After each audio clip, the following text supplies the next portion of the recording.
Good evening and welcome to another episode of A Feast of Films for a very special Halloween episode. Ooh. With your hosts, Count Matt Blackula I want to suck your blood. Yo. and Ethan Stein. Ooh.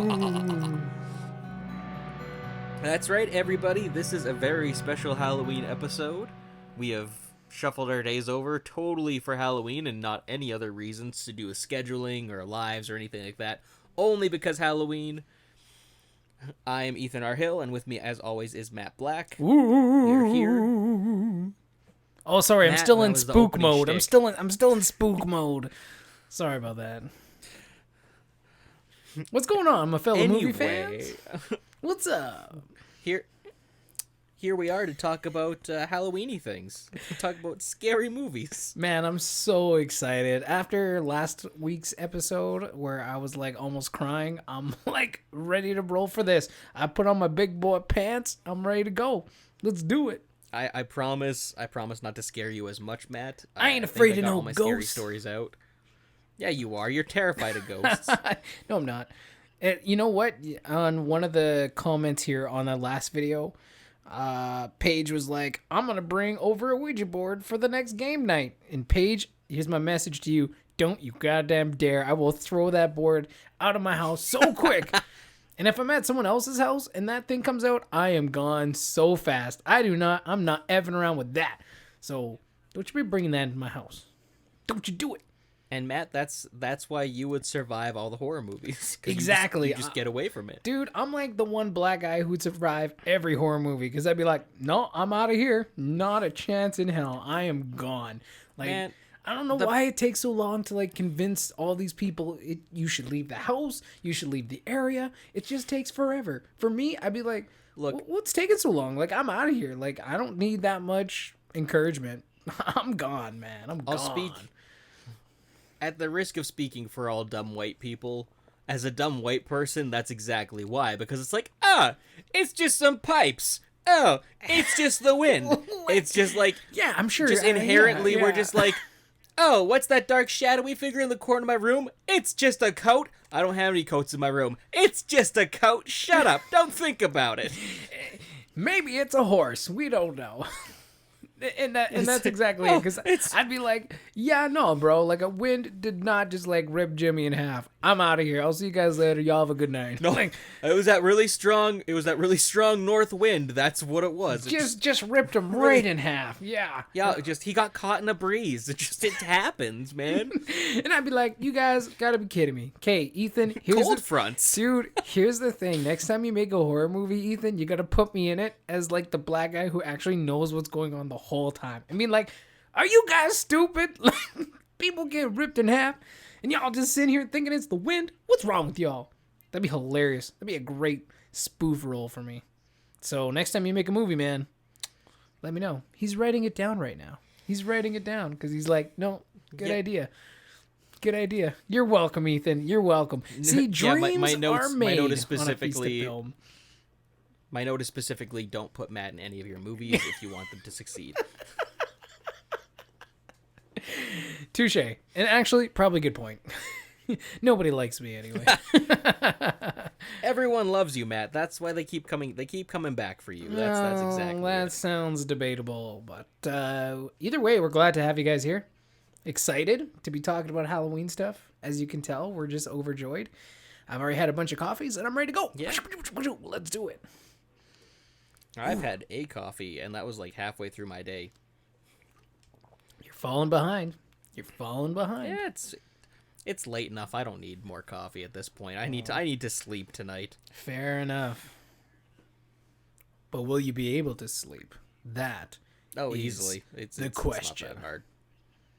I just Well, Matt, close my you see, eyes and go to sleep. See, Matt, I'm unlike you. I'm not a wimp. I'm actually like a grown up who can deal with his fears. So. Oh no, man! Like I'm a straight up chicken shit. I'll just put my music on and then I'm good to go. It's cool. Good night. It's cool. Just like I'm under the covers. Nothing could hurt me. I'm good to go, man. I'm good to go. And then the knife comes through those covers, no problem, and stabs you 32 times. No, I'm not really worried about the knife. It'd be like, the demon drugged me out of bed, or like, my kid's possessed. I'd be like, oh my god. Demon babies are scary, though. That's a scary thing, man. Not that I've seen it, but like, I'm sure it'd be scary. But like, honestly, like, demon babies are like the thing that doesn't freak me out the most, because like, I can kick it. Like, it's true. Like, I'm just saying, it's like creepy though. Like, oh yeah, like to a point. But dude, all babies are kind of creepy to a point. Like when babies just stare, it's like pets. It's like, I'm not saying babies are like pets. They're not. But like, when they're just kind of staring. Did you just call my kid a dog? No, I called him a pet. There's a difference. Oh, okay. Oh, okay. Like, that's but like acceptable. you know how like animals and like babies will just stare randomly at things like that aren't there. Yeah. That's the creepiest thing. When it's a demon baby, or if it's like a zombie baby or something like that, like it's that demon or zombie part kind of trumps the baby part. So all it becomes is a tiny like baby vampire. Little it's just a tiny monster. vampire. Right? Yeah, that's true. I suddenly have no misgivings about beating the crap out of a baby if it is demonified, zombified, or vampirized. I suddenly don't. There's no qualms about, like, is this ethical? It's like, yes, this is gonna kill you. Beat it up. I feel like you've thought about this way too much. Like, those words, like, float out of your mouth like butter, man. I was like, you're thinking about these things way too much. No, I just think... I don't think about specifically that stuff. I think about what I can punt. Like, what is something I could pick up and just kick really far? And so, like, and sometimes that's children or dogs. Sometimes that's children. You mean, like, you gotta, when you're telling people that stuff, though, you gotta, like, specify that you're talking about, like, zombie kids. I don't do this stuff either. You gotta specify. Oh, no, like, it's zombie kids. No, no, I just punt little kids all the time. Like, you're not coming honestly, back to my house. it depends on the kid, man. It depends on the kid. This is why I could never teach elementary school, because it'd just be like, it'd just be really easy. Just give this kid a boot. Boot him right out of the room. Get out of here. And to specify too, when I'm talking about dogs, I don't mean like dogs. I like dogs. I'm talking about specifically rats that pose as dogs. Well, I'm glad you have given this lots of thought. You know what I forgot to do? I was gonna go and find one of those lists where like kids say really creepy stuff and like read some of those, because those are always fun to read. I like those ones. They're hilarious. Because you just put yourself in that situation. You'd be like, no, I'm totally with those parents. I'd be like, well, I'm out of here. Nope. And when you have kids, man. But seriously, when you're reading them, and if you have kids, it's a different effect, because you can picture your own kid saying that.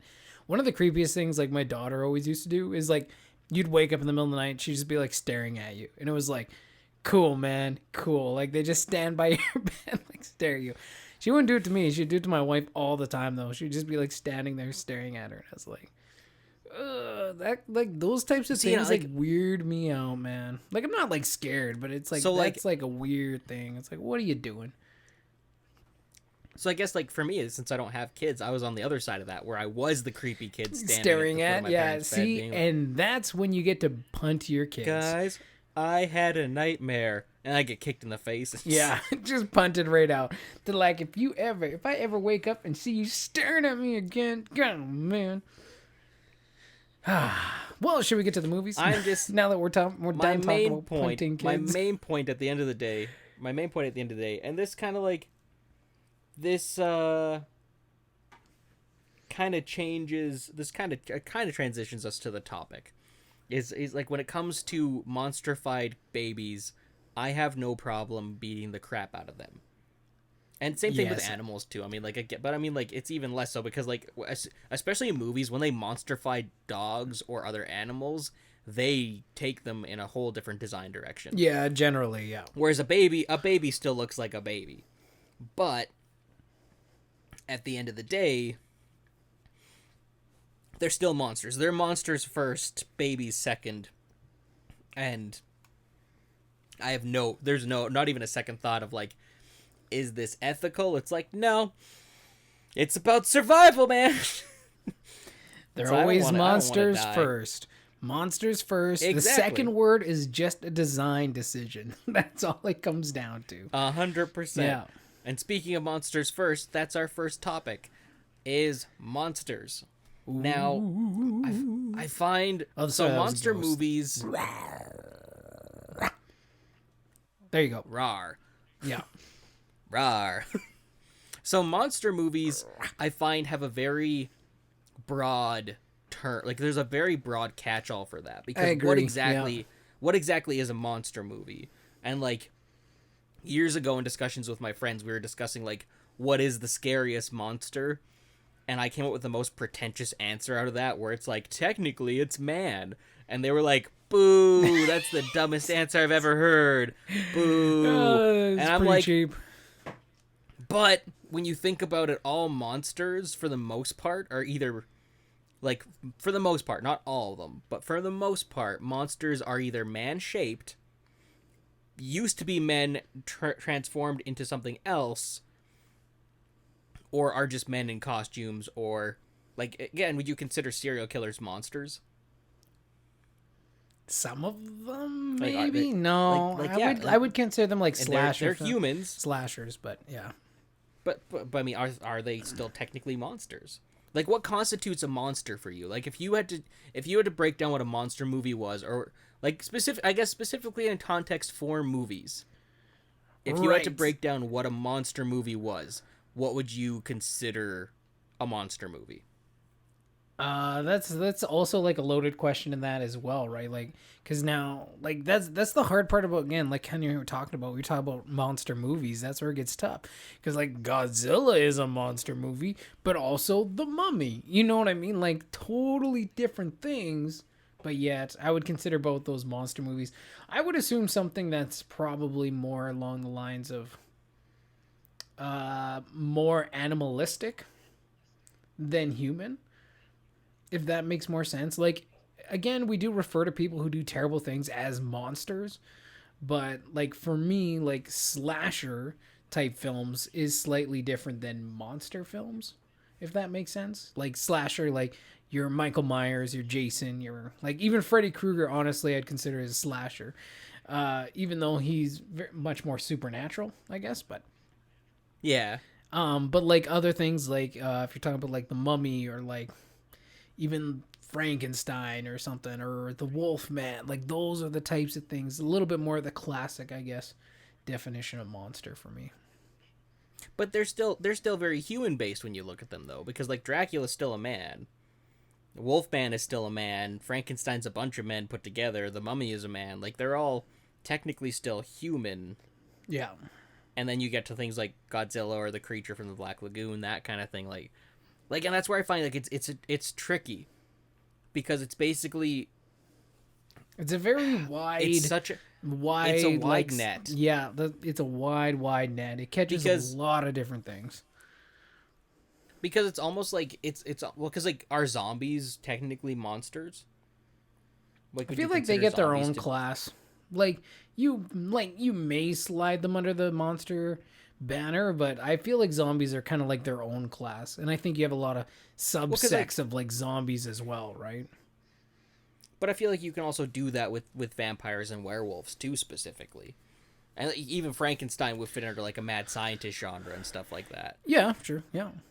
Like, I think that's the cool thing with it, is like, monsters kind of slide around into different genres, as well as being a monster movie, because there are monster movies that are more sci-fi based, Yep. then there are monster movies that are more fantasy based, and like, they somehow all fit together though in this really beautiful, weird category that is monster. And I think I agree with you that when it comes to movies specifically, like, I wouldn't consider the slasher genre to be monster. Like, I think if it's a supernatural being, or a being that isn't fully human, but that, again, no, that totally, but Freddy, Jason, and Michael are all somewhat slightly supernatural. Well, Freddy is for sure. Like, he's straight well, supernatural. Dude, Jason after part 6 is he's a zombie. He comes back from the dead. He is very much supernatural. Well, yeah, that's pretty And true then- too.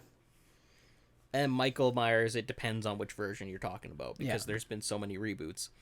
But specifically, I don't know. I also agree with your assessment of like the classic monsters. I think that really is where a lot of people, when they think monsters, especially Halloweeny monsters, Yes, especially if you're talking they about think, Halloween. Yeah.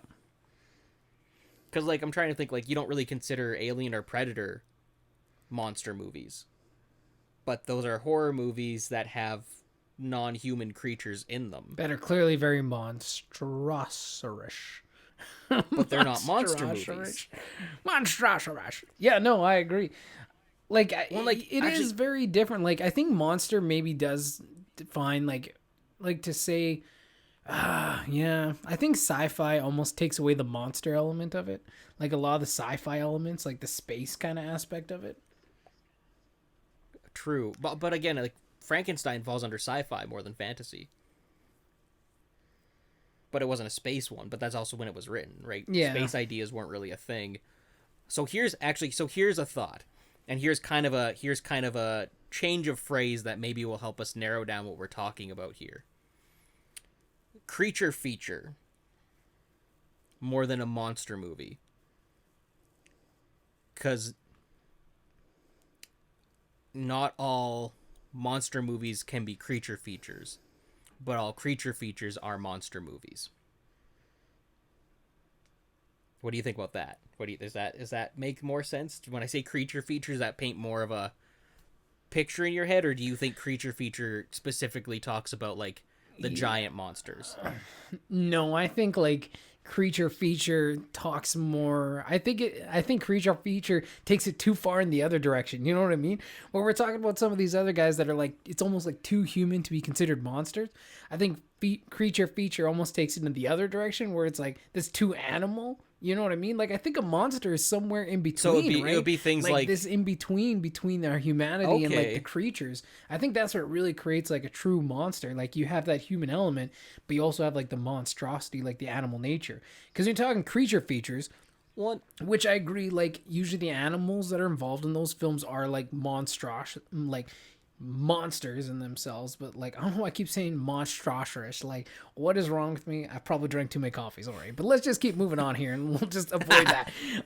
But you got movies that have like giant crocodiles or like genetically enhanced different animals or bears or something. Like, to me, those are like creature features where we have something a bit more natural that's coming after them, or maybe scientifically adjusted, but it is more animalistic. It's not like it's a thing that's like out to get you, but it is like it's more of an animal following its instincts, and humans are just kind of its path.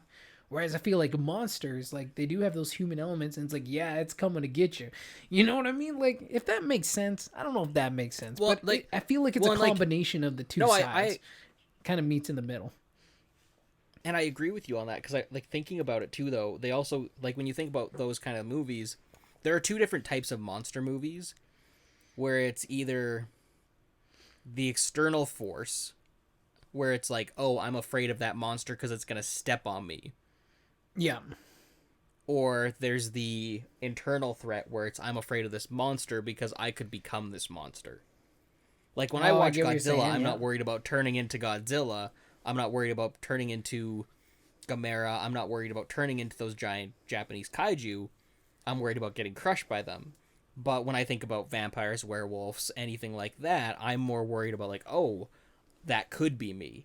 That's where that fear comes I from. would right? probably Like, be it's, more I could- concerned if they're gonna like rip me to shreds, kind of thing. But no, I get what you're saying. Well, like, there's that aspect of it too. I get what you're saying. but but there's the that wolf, more, I'd be like, there's- ooh, do I want to be a wolf or do I get ripped to shreds? I'd probably be a wolf man. I would choose. 100%. I would choose rather a tormented rather life accept the curse over than like I would. ripped to shreds. But yeah, So like, yeah, like that's interesting. I like that. I like those thoughts. If you had to pick, like, what's your favorite monster movie? What's your favorite monster in general when it comes to that stuff? When you think about like, ooh, this is what I want to watch or see or read about. Like, do you have a favorite? Is there any that like? probably not. Like honestly, like the monster genre, as far as like we're talking about and what we've kind of decided, like this kind of like middle ground, and a little bit more of the classic side too. I don't watch too many of those films. They've never really like done it Because you're for a me, or square. never really like, because I'm what? You guys are square. It's Oh because you yeah, don't yeah. know. You don't know what good stuff I is. don't know what good stuff is. That may very well be it. I don't know. I'm like, it could be. I'm feeling pretty round though, so I don't know if I'm a square. Maybe like one of those rectangles that have like the rounded edges or something like that. That seems a bit more realistic for me. I know the name for it, but I can't think of it. Yeah, I don't know. It's a shape that you can use in editing tools. It's always around. Anyway, no, but I will say like one of the films that I really enjoyed, and I can't remember which one it was called. And I was like, "Oh, this movie's pretty slick." And it was another iteration of like the werewolf movie. And I can't remember which one. I feel like it was called Wolfman. It had like Benicio del Toro in it. Yeah, it's the Wolfman. Yeah, Is it the Wolfman? Like that was a yeah, pretty because Who's the old guy? that's Was the Anthony remake of the. Hopkins in it? I can't remember who else was Yep, in yep, that. yep. Okay, yeah, that was it. Anthony Hopkins, Emily Blunt, and Hugo Weaving. Yeah, so it's been quite a while since I've seen it, but that film still sticks in my head when I think about monster movies or when I think about werewolf movies. Like, it's not necessarily a scary film, but I thought it was just super, super enjoyable in itself. And like the one scene that like always gets me is when they got him like tied up in the chair and they're waiting for like the full moon to come out, and he starts transforming and turning into a wolf, and everyone's starting to lose it. He's like, "You morons, I'll kill all of you!" Like just loses it. I was like, that was pretty slick. But yeah, no, that's probably my favorite one as far as like that kind of stuff goes. Because it's the one that's always stuck out to me. Like it's the one that's always stuck out over the movies that I've watched and seen. That one, especially that scene, just like really like stuck with me. I was like, that was pretty slick. I don't know. Would you consider like Blade like Blade's kind of like a superhero monster movie? So if we're talking like comic book / monsterish movies, I would go with probably Blade 2. That was a pretty good movie too. Like technically, yeah, it does fall in that category. I just think it's more superhero than anything else. Yeah, And like, it's more like vampire. I don't know if it's superhero, but like vampire, very vampire huntery type things. But like it's, I mean, like, but I guess Underworld would technically be considered. true, yeah, Underworld too. Those are pretty great. Yeah. Most of them were pretty good. The Van Helsing movies or the Van Helsing movie is a guilty pleasure of mine. I love that one. That movie did not work for me. But like, for me, it's that's where Blade is tricky. But like, also, I'll admit, Blade is something that like, I like it and I appreciate it for what it is. But I've only watched it a couple times because it hasn't hit me in that place where I'm like, I need to go and rewatch Blade like 70 billion times. Yeah. Like no, like it's just it's present in vampire mythos and it's in my Rolodex, but it's nothing that I go back and I check out all the revisit time. on the regular. Yeah. No, I'll more likely lean towards watching like this is gonna sound dumb because like I've watched how many different adaptations of it, but Dracula. Like I've revisited many different adaptations of that. Mm-hmm. But it's also because I'm curious to see what they do with the next adaptation of it. Which, like, the newest one was not great. I did not care for that because they did just weird... Like, not weird... Like, I like weird stuff. I like it when they do weird things, but it was, like, weird things for the sake of being cool, and it just didn't land. Gotcha. That was like that BBC one, I think it was. They did some stuff I really liked, and other stuff that was just like... Okay, I guess we're doing this now. All right. I guess there's cell phones now. All right. Why does Dracula need cell phones? But it happened. I don't know. Couldn't tell you. But yeah, like so would you say that's your favorite monster movie then? Like would be Blade 2? Is that what you're kind of saying or like when you're thinking about stuff like, that would cross over into like, that genre? Yeah, like if I was saying, like, if we're going to consider Blade in there, and that's, like, I guess it is kind of, like, up in the air. Blade 2, like, I liked Blade 1, but Blade 2 is definitely much darker and a lot more, like, if you wanted to talk about monsters, because it even, like, upped the scale there. No, Blade 2 was really good. But But yeah, like I would say so. Like if that qualifies, because that's like the one I can actually remember, and when I think about it, I'm like, oh yeah, that was pretty slick. Whereas Wolfman, it's like I remember certain parts, but not that much of it. Um, I'm just trying to think of like the monster movies that I watch, because again, it's just not a genre that I dig into that much. Like it's not a genre where I see it like you are looking for like the newest iteration of Dracula and just seeing how they like do it. That kind of stuff never really interested me. I'm like, I don't care. Dracula's Dracula. I am like I'm moving on. You know what I mean? That's Like fair, it's just man. like for me, it was just like a character that was never like overly magnetic or drawing me in. The Mummy, pretty slick. Like if that counts, Brendan Fraser's The Mummy, even though Oh, not Dude, I just picked up on 4K and I'm so excited to watch like it. those I were love that great. Those movie. were great, except the third one was shit. Honestly, The third one was really honestly, bad. aside from the first one, they're all pretty bad. Well, They're the all pretty sequel was rough. The second one was The decent. sequel's okay. The second one was an okay. okay sequel. Yeah, no, for sure. It's But, an like, okay sequel, the but like first one it does was not hold a money, candle to man. the first. The first one was is money. dude. The first one is amazing. Yeah. I love the first one. Yeah. like I'm so excited to rewatch it because it's phenomenal. So if we are talking, if the Mummy also qualifies, which actually I think it would, even though it's 100% not it such does. like a It dark does. tone, like it has darker moments, but it's not. It's obviously a much more like jovial tone to it. No, that would be my favorite because that one is great. I love Brendan Fraser. I love that Mummy iteration. That was like excellent. And then Blade, and then Wolfman probably. That would be my order right there. Okay, I can dig that. What I can about get you? behind that. What about you? Like other than is Dracula kind of like your number one? Is that like the monster movie you find yourself So- continually looking at, seeing how they change and make it different every time? The reason why I keep going back to Dracula is just because they keep making Dracula films. Fair enough. Yeah, I guess. Like even if like look at vampires in general, there are way more vampire movies than any other monster out there. Even like compared to a werewolf, like there's so many less werewolf movies than there are vampires. Right. My favorite monster movie of all time is probably American Werewolf in London. Probably. Like I love that movie. That's one I watch throughout the year several times. The Mummy is up there as well. The Universal classic monster movies are untouchable in my opinion. Like we're Like rewatching the really them still. old ones, eh? Like Yeah, the 1930s ones, and we're rewatching them, and it's amazing. Like it's watching what they pulled off in the 1930s is bonkers. It's phenomenal. I also love Mary Shelley's Frankenstein, which is Kenneth Branagh directed and starred in. Really good adaptation of the book. Monster movies for me, it's tough because there's so many good ones. mm-hmm. And it's just a genre that I love. I love playing with monsters.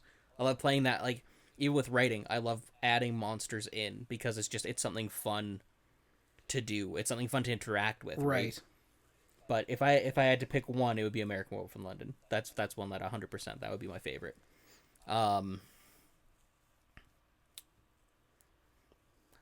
I guess that's a question for you. I gotta ask the age-old question, Matt. Werewolves or vampires? Where do you fall with that? I like vampires for the fact that they generally get to like still be somewhat human. And I mean, they have like a crazy thirst for blood, which would be incredibly inconvenient all the time. And you got to drink blood, which would be kind of weird. But also on the other hand, werewolves are pretty slick. Depending on what iteration you're talking about, right? Like whether you can turn into a wolf and control yourself, that would be really cool. Or, but if you just lose control and then wake up and like, oh, I just murdered like 100 people, that would probably suck. So, I'm probably going to go with vampire on this one. I do like them both. Like I like the idea of both of them, but I think I'm going to give the edge to vampire. What about you? See, and I'm always torn on it because, like, on the one hand, as a vampire, for the most part, you're losing your soul. But on the other hand, would my soul werewolf be gone? Would I be with my soul, or would my like your soul? I'm pretty sure in most interpretations, like your soul is it doesn't exist anymore, Oh. or it's in hell. I don't. It depends on your Well, that would be interpretation of what unfortunate. vampirism is. Okay. And then like this seems like a much more werewolves- loaded question all of a sudden. Your this soul's so this in hell. this is where I'm terrible for these kind of questions, because suddenly I unwrap like 70 different. Yeah, come on, other man. questions Keep it simple. But the other one, werewolves, you're not in control.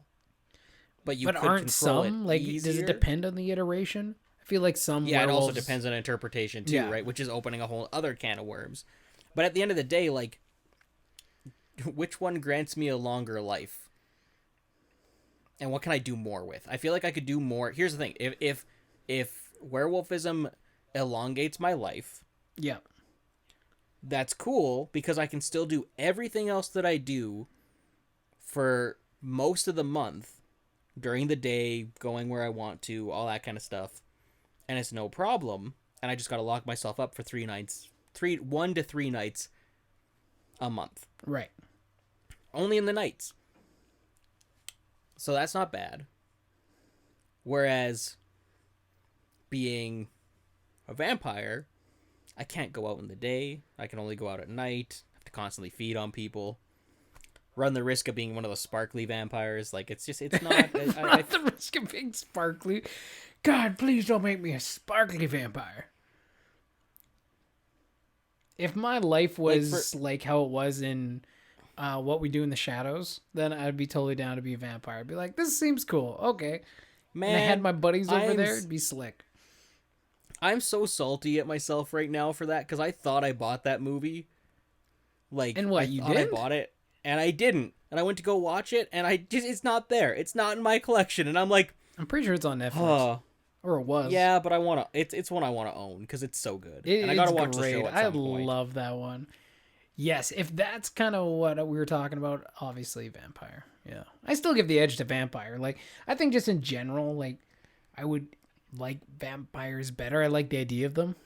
It's again, it's such a loaded question. Like, we suck. Honestly, let's just make this very, very clear. We suck at asking and answering questions because we always ask the most loaded questions That are simple. and then we always dig into those loaded questions. We don't just like take the base answer and be like, this one. We're like, no, depending on this iteration, and then when you go into this side, and when you put all these things into consideration, like, we suck at just answering simple questions. Like, I'm just gonna point that out. But no, I'm still sticking with vampire because that was my first call. That's what I said, despite all the other little things we talked about. Vampire for me. What's it for you? Vampire, werewolf. Just pick one. Just pick one. Just pick one. You can do it. You can do it. I honestly, it's go-to. I always say werewolf. Okay, there we go. I always feel werewolf more. There we go. But Matt, does it make it? God damn it. Are we bad? Are we bad at these questions because we like to expand on them? Well, no, there's I think that's what makes there's it. expanding on questions that are like expandable, and then there's like when someone asks you like vampire or werewolf, and then we dig into like every possible nuance of it, then we become bad. Dude, at answering questions. I could do a whole episode just on vampires and werewolves. Oh, I'm sure you not could. even together. Just not like even one together. of, Like just two one or the separate other. episodes. Talking for 4 hours just about vampires and just about werewolves. Yeah. I would like just be taking a nap in my chair. I'd be like, "Oh shit, we're still talking about vampires." You'd be like, "Yes, we just are." turn off your camera. I'm turn off your taking a camera and nap, just, like, guys. Okay, wake Have me a up. pre-recording of you saying yes. Wake me up. I'm just gonna say yes. We'll just loop and edit it in. Yes, yes, yes, yes. So I guess, like, again, going on with monsters. So we covered werewolves, we covered vampires. When it comes to monster movies, specifically, I have a couple other questions with this. And Okay. we can maybe move on, but I have a couple other questions. When it comes to monster movies, specifically ones involving mad scientists and creations, what do you view as the monster in those movies? Because that's the big question Frankenstein posed. Yeah. Who's the monster? Is the monster... Who's the monster? Is it Frankenstein or is it the thing he created? And, like, that also translates into other films, too. Like, I don't think you've seen a lot of them, like Reanimator. Yeah, no, That's I one haven't seen love. that. It's a great mad scientist film and arguably one of the last great mad scientist films to be made in the last probably 30 years. But like that's kind of a question I always have with mad scientist stuff is like what makes it monstrous? Is it are they monster movies? Because normally when they create something, they create a monster of some kind, but are they the monster for creating it? Or is the movie more about the monster they created? Right. Who is the monster? Who is the man? Ring the bells, bells, bells, the bells of Notre Dame. Sorry, it just reminded me of that song there. It's a great song. Just break out a song. But that's also it is very similar to what we're talking about, though. Yeah. It is technically, it's not a mad scientist film, but I would consider it a monster movie. 100%. I would consider that story a monster story. And again, it begs the question of who is. It says in the song, who is the monster and who is the man? Yeah. Oops, I can't. Like, and it's maybe that's why I love Hunchback of Notre Dame so much. It's not a because great, I identify because my back, but like not because the music is tight. The music is fantastic. Like, let's just be clear on that, man. We should do a musicals episode because, damn, we would have a lot of things to talk about there. But the music in the Hunchback of Notre Dame, we'd have a lot to sing about, Matt. Fantastic, just a whole episode, dude. We could sing the whole episode. I'm pretty sure my wife would be no one so. would watch that. Oh People my would turn. God. They might because it would be ridiculous. Like, how long can they sing? We'll just have to wait and see. But my wife would absolutely hate me because she'd be trying to sleep, and I'd just be like singing at at midnight, singing the songs, musical tunes. Oh, that'd be great. Yeah, no, I think, and maybe it depends on each iteration. I'm not a very good person to ask about this because, again, I haven't seen a lot of these movies. Like, these are a lot of films that I just haven't seen. I understand. That's also why I think you're the perfect. I think that's why you're the perfect person to ask, though. But okay, so here's just a clarifying question that I have, just to clarify it.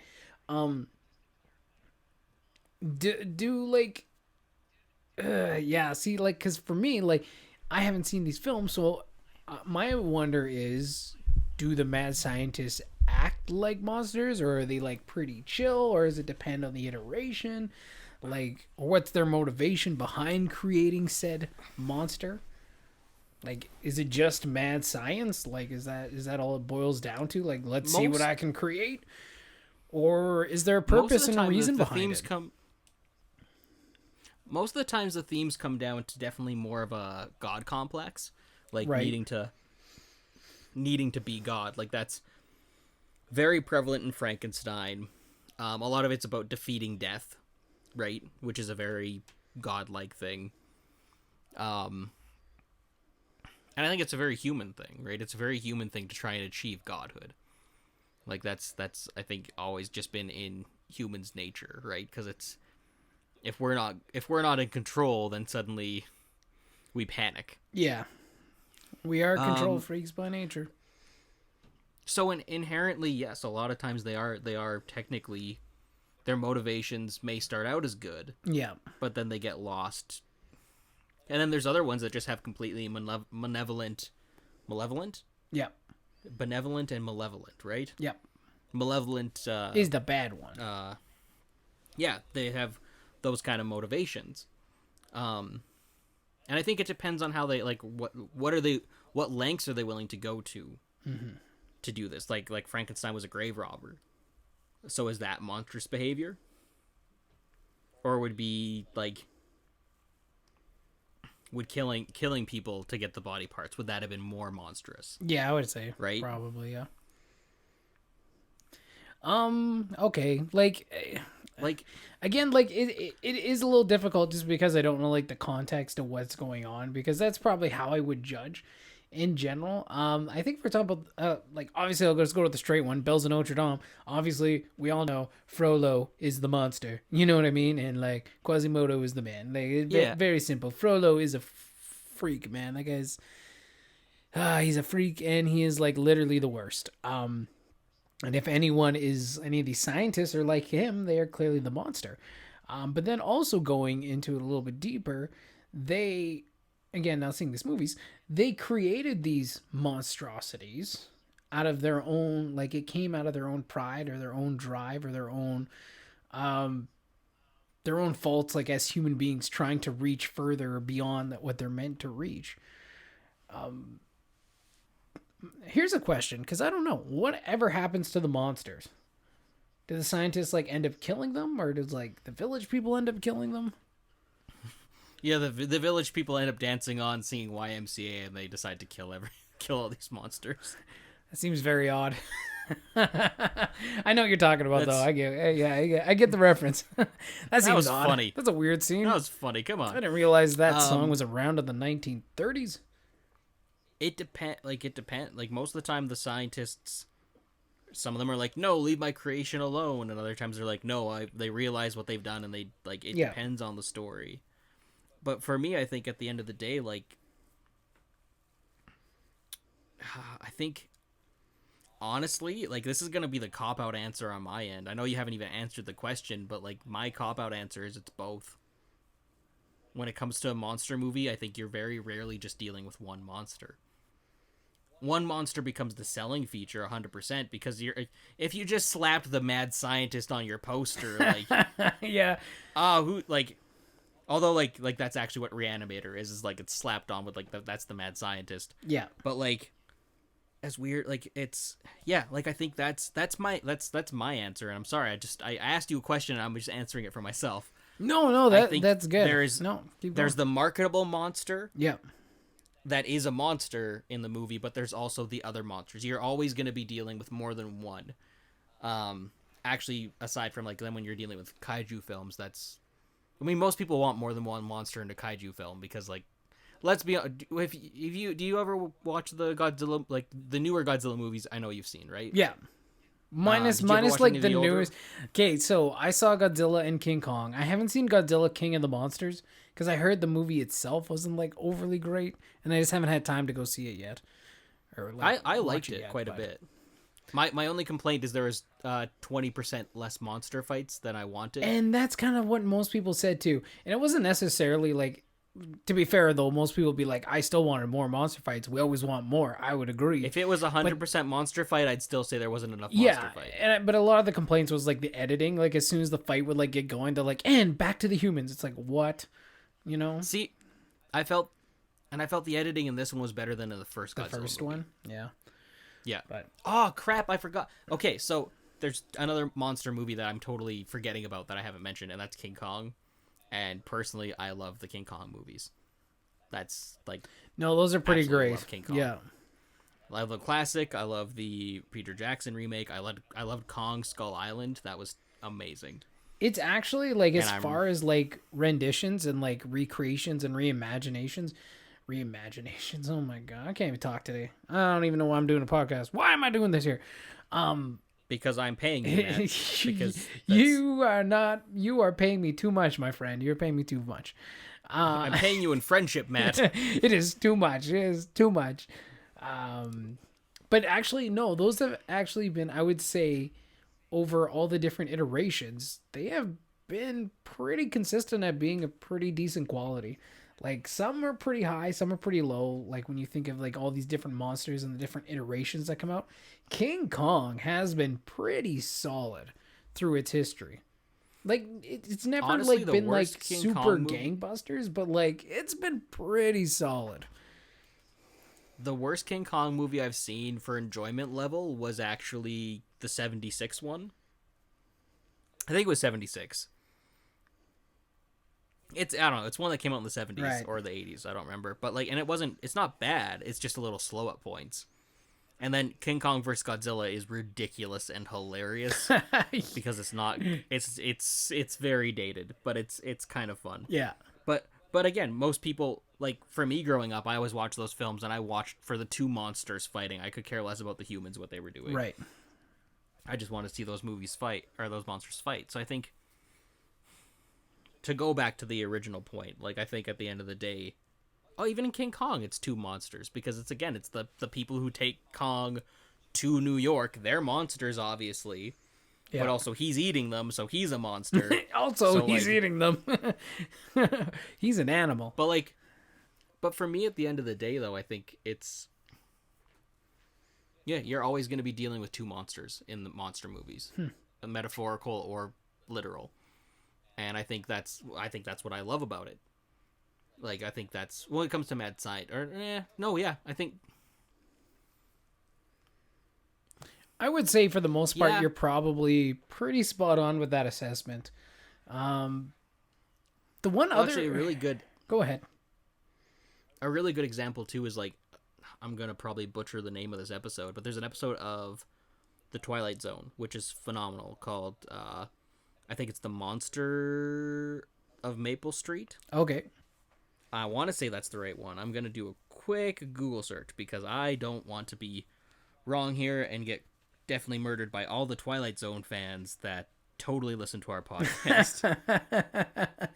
It's essentially the idea that this neighborhood suddenly gets the idea in their head that there's aliens among them and that they're trying to, like, I don't remember what the full context was. Either they're trying to kill them or take them away or something like that. And suddenly they just, like, these neighbors who all know each other suddenly start turning on each other and start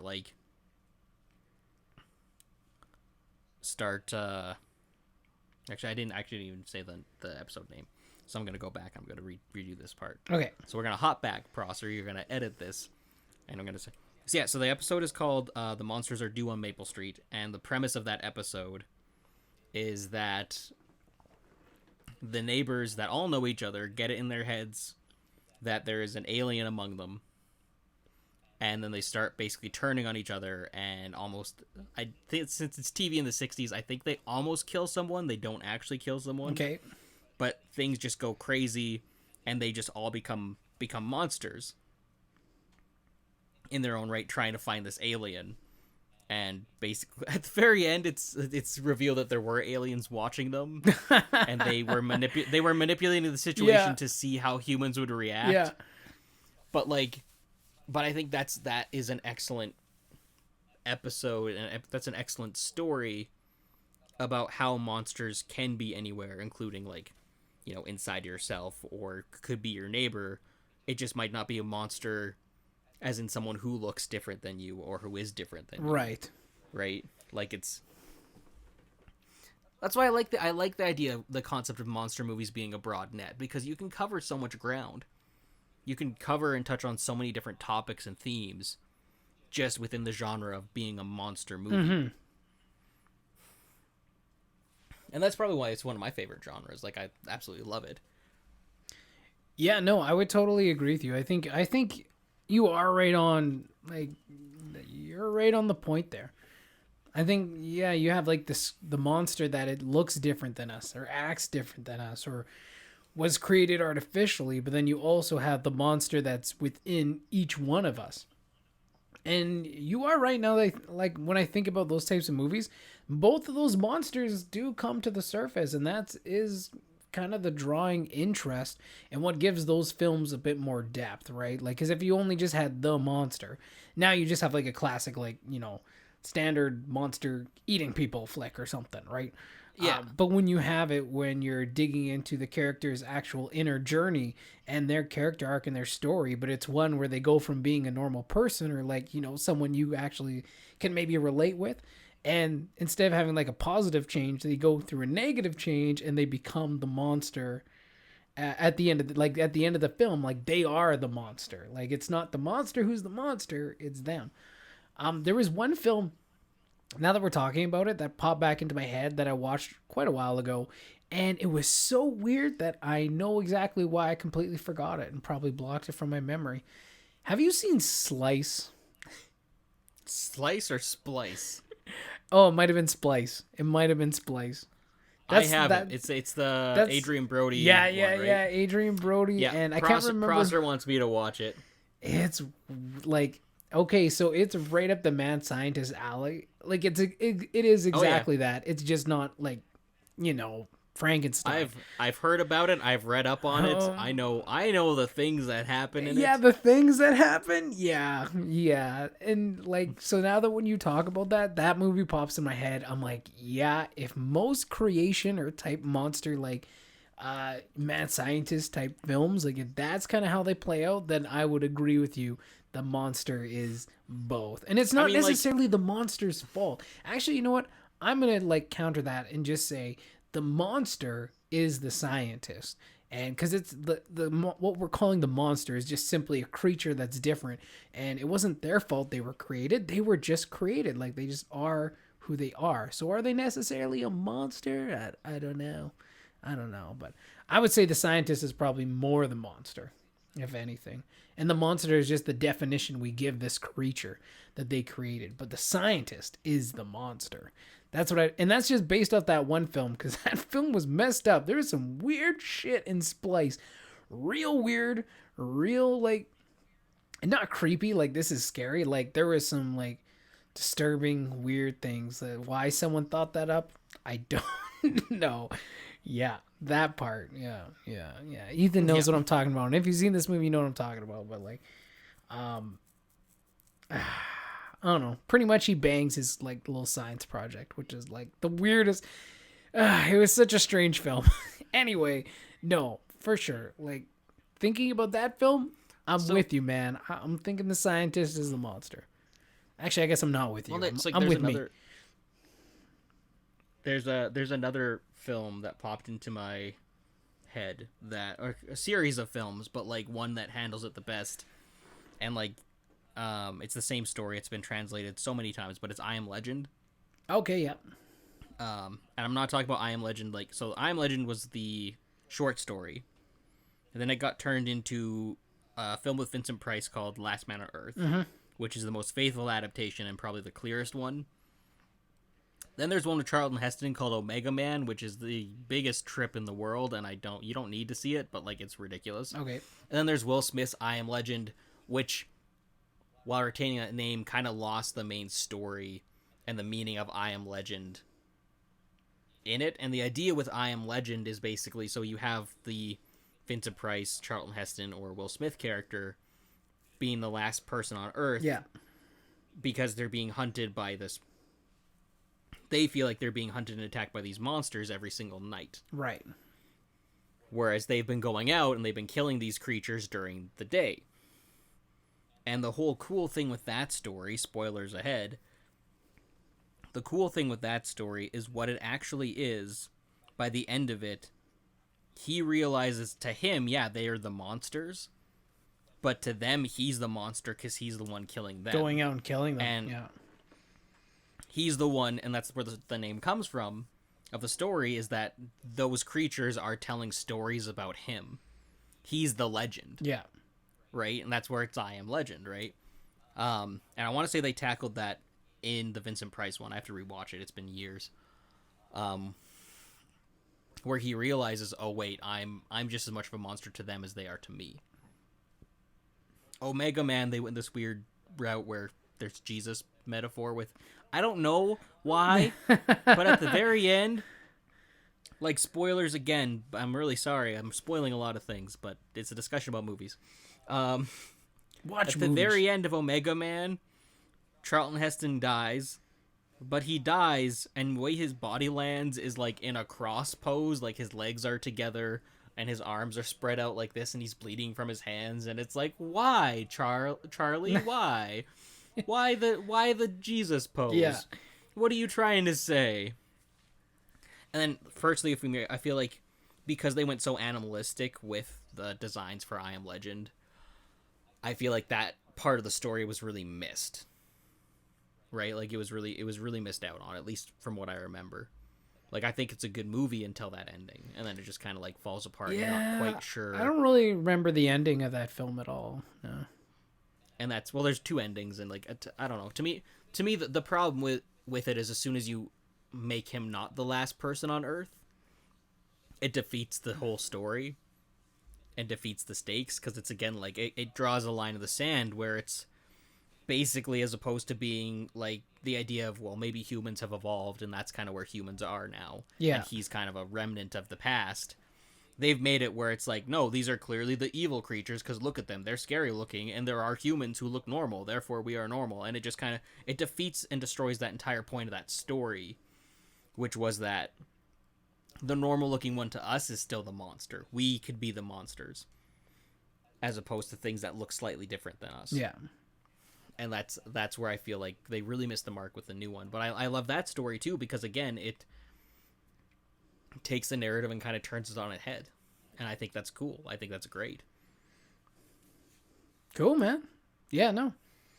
I'm totally with you on that one. The real monster Does it make you want to is watch? inside of us. Exactly. Well, I mean, like, technically, yes, as writers and storytellers, 100%. Yeah. Ooh. So Oh, are you sorry, going that to watch was a more ghost monster again. movies, Matt? No, That's maybe. for the next... The ghosts are for the next episode, Matt. Oh, okay. Yeah, no, maybe. I'm not promising anything. I barely... Watch I movies try to now. like keep up with like movies now, and I love movies and I want to like watch them. There's just so little time, you know. And when you do get to watch a movie, you usually have to pick something a bit more family friendly. Okay, let me clarify. It's hard to watch movies that I want to watch that my family wouldn't also want to watch. If that makes more sense. I can watch movies all day, like as long as my wife or daughter. Or, the baby doesn't really get much of a say because he's a baby. But, yeah, as long as it's movies they want to watch, then it's usually good to go. But anything I want to watch that's a little different or more violent or more gory or a bit more in-depth, a little less interesting for them, I guess. Yeah, it's tough to find the time to watch those. Coolio, man. I think I think we covered that monster topic pretty thoroughly. So there's several questions for the audience this time. Number 1, does Blade 2 count as a monster movie? I think that's the first one I want to know. I'm curious what people have to say about that. Yeah, I don't know. Also, vampires and werewolves. I want to know where people sit on that. Where would they go? And Don't think about it too hard though. Just pick one. Don't pull an us. Or think about it as hard as you want. I'm cool with anything. Now you're getting mixed messages. We suck at this job. Who cares? It's interesting, Matt. It's interesting. We're keeping them on their toes. That is. And the something. third is, what makes a monster movie a monster, or what makes a monster? Who is the monster of these movies? Yeah, I think that's the better question. Who is the monster? All right, so Matt, do you want to take over the second half of this and talk about what you wanted to talk about when it comes to Halloween and horror and spooky films? Yeah. No, what I thought would be a really interesting topic to discuss, and we got some great ones for the next episode too, but I just thought it'd be interesting to really talk about and have this conversation and talk about the films where it's like the times you were most scared. Like, what, not necessarily what genre, what specific film like framed you, but like what were the moments that you were most scared, and then maybe like dig into them a little more there too. If you have any funny stories or like memories that really stick out, like, damn, I was scared as hell. Like, what were these moments for you that really did it? Like, what scenes, what films? Tell us. Let us know.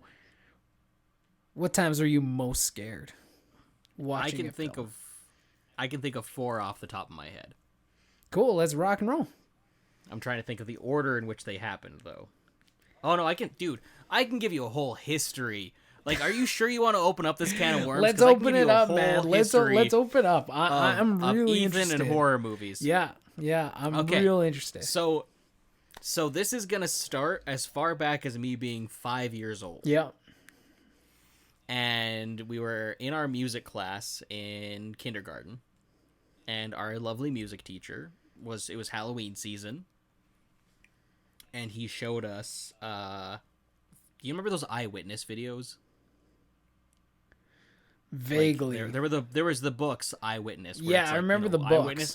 Yeah. So they had movies too, like little short educational things too. Right. And one of them was Eyewitness Monsters. And it was really cool because it talked about what a monster was. It was really, really fascinating, especially it's definitely geared towards kids. So basically, I'm trying to think of where to go with this. Yeah. Because so basically, damn it, they had this thing. They showed it to us, and it traumatized me. It scared me. I was just like, nope, I don't like anything monster related or horror related. That was too scary for me. Yeah. And what it was, because I found this thing years later, like on YouTube. I think you can still find it there. And it's 20 minutes long. And 90% of it is talking about animals, which I love. And it's talking about, like, the dangers of, like, you know, there's, like, these creatures, like, it's what humans perceive as monsters. Like, it's not actually that scary. Yeah. But there was, like, a couple seconds of Nosferatu in it, and a werewolf transformation, and those images stuck in my brain so much. Just literally 10 seconds of this entire thing. Yeah. Stuck with me so much. There was, I think, a clip of, like, Nosferatu going in and, like, killing the girl, and it's all done by shadows. Right. It's amazing. It's a great cinematic experience, and I love it. Now, I didn't back then. I was terrified back then because I'm like, oh, shadows can kill me. Oh my gosh. Yeah, that's pretty And that's actually pretty fair, and it man. ruined. Like, if shadows could kill you, that would suck. Yeah. It ruined scary things for me for a very long time. Yeah. Like, I was just like, oh no, it's scary. Ooh, I don't like that feeling. Which then, because I can't remember how old I was, because a bunch of this stuff happened before I moved. Before I moved to Centennial, because by the time I met you guys, You were fine. You were good to go. Yeah. I think we talked and watched horror together, like, by the time that I knew you, and there wasn't really anything that really troubled me too much. But, like, so I can't remember which order it happened, but then also, so Lord of the Rings scared me a little bit too, because there's some monstrous things and, like, scary things in Lord of the Rings. We can both agree with that. Yeah, for sure. But the one that really messed me up in both the animated Lord of the Rings and the live action one is when the ring wraiths are stabbing the beds. Oh, yeah, yeah. Like, and it's so much so that to this day, at the age of 29, I cannot sleep on my back. Because of that one shot in Fellowship of the Rings, because Sam is laying on his back, he doesn't even get stabbed. Yeah. It's a fake out. Yeah. But because of that fake out, I can't sleep on my back. Because I'm like, no, if I sleep on my brain, and I'm smarter than this. I know it's not going to happen. My brain translates, if you sleep on the back, you're going to get stabbed in the stomach. Yeah. And but, like, sleeping on my stomach and stabbed in the back is fine. Okay. Yeah. Great. That makes sense. So there's How did that. this happen? We're smarter than this. That's your brain. That's 100%. How did this happen? We're smarter than this. And then the other one that really got me was Jurassic Park. The first time I watched Jurassic Park. Oh yeah, that was a good one. I'd never seen it. I don't remember. I might have been 13 by the time I saw it. I don't know how old I was when I saw it. I just know I was terrified. I was watching it in my friend's basement in the dark. And they were making fun of me because I was so scared of it. But they'd all seen it before. Yeah. I never had, so I was freaking out. Because there are some great jump scares in that movie, and it's phenomenal. And, like, it's so great well done. use of tension, like, especially when you get to the raptors in the kitchen and stuff, like, just excellent, like, use of tension. And, dude, people getting eaten. Like, yeah. That's one of my big fears. I think I mentioned that last week. People getting eaten is terrifying. Like, it's just, it's a whole thing. The one that really triggered horror movies for me and clicked in horror movies were a thing and actually piqued my interest was when I watched Evil Dead and Jeepers Creepers at a friend's birthday party. Mm-hmm. Those were my first two official horror movies. Yeah.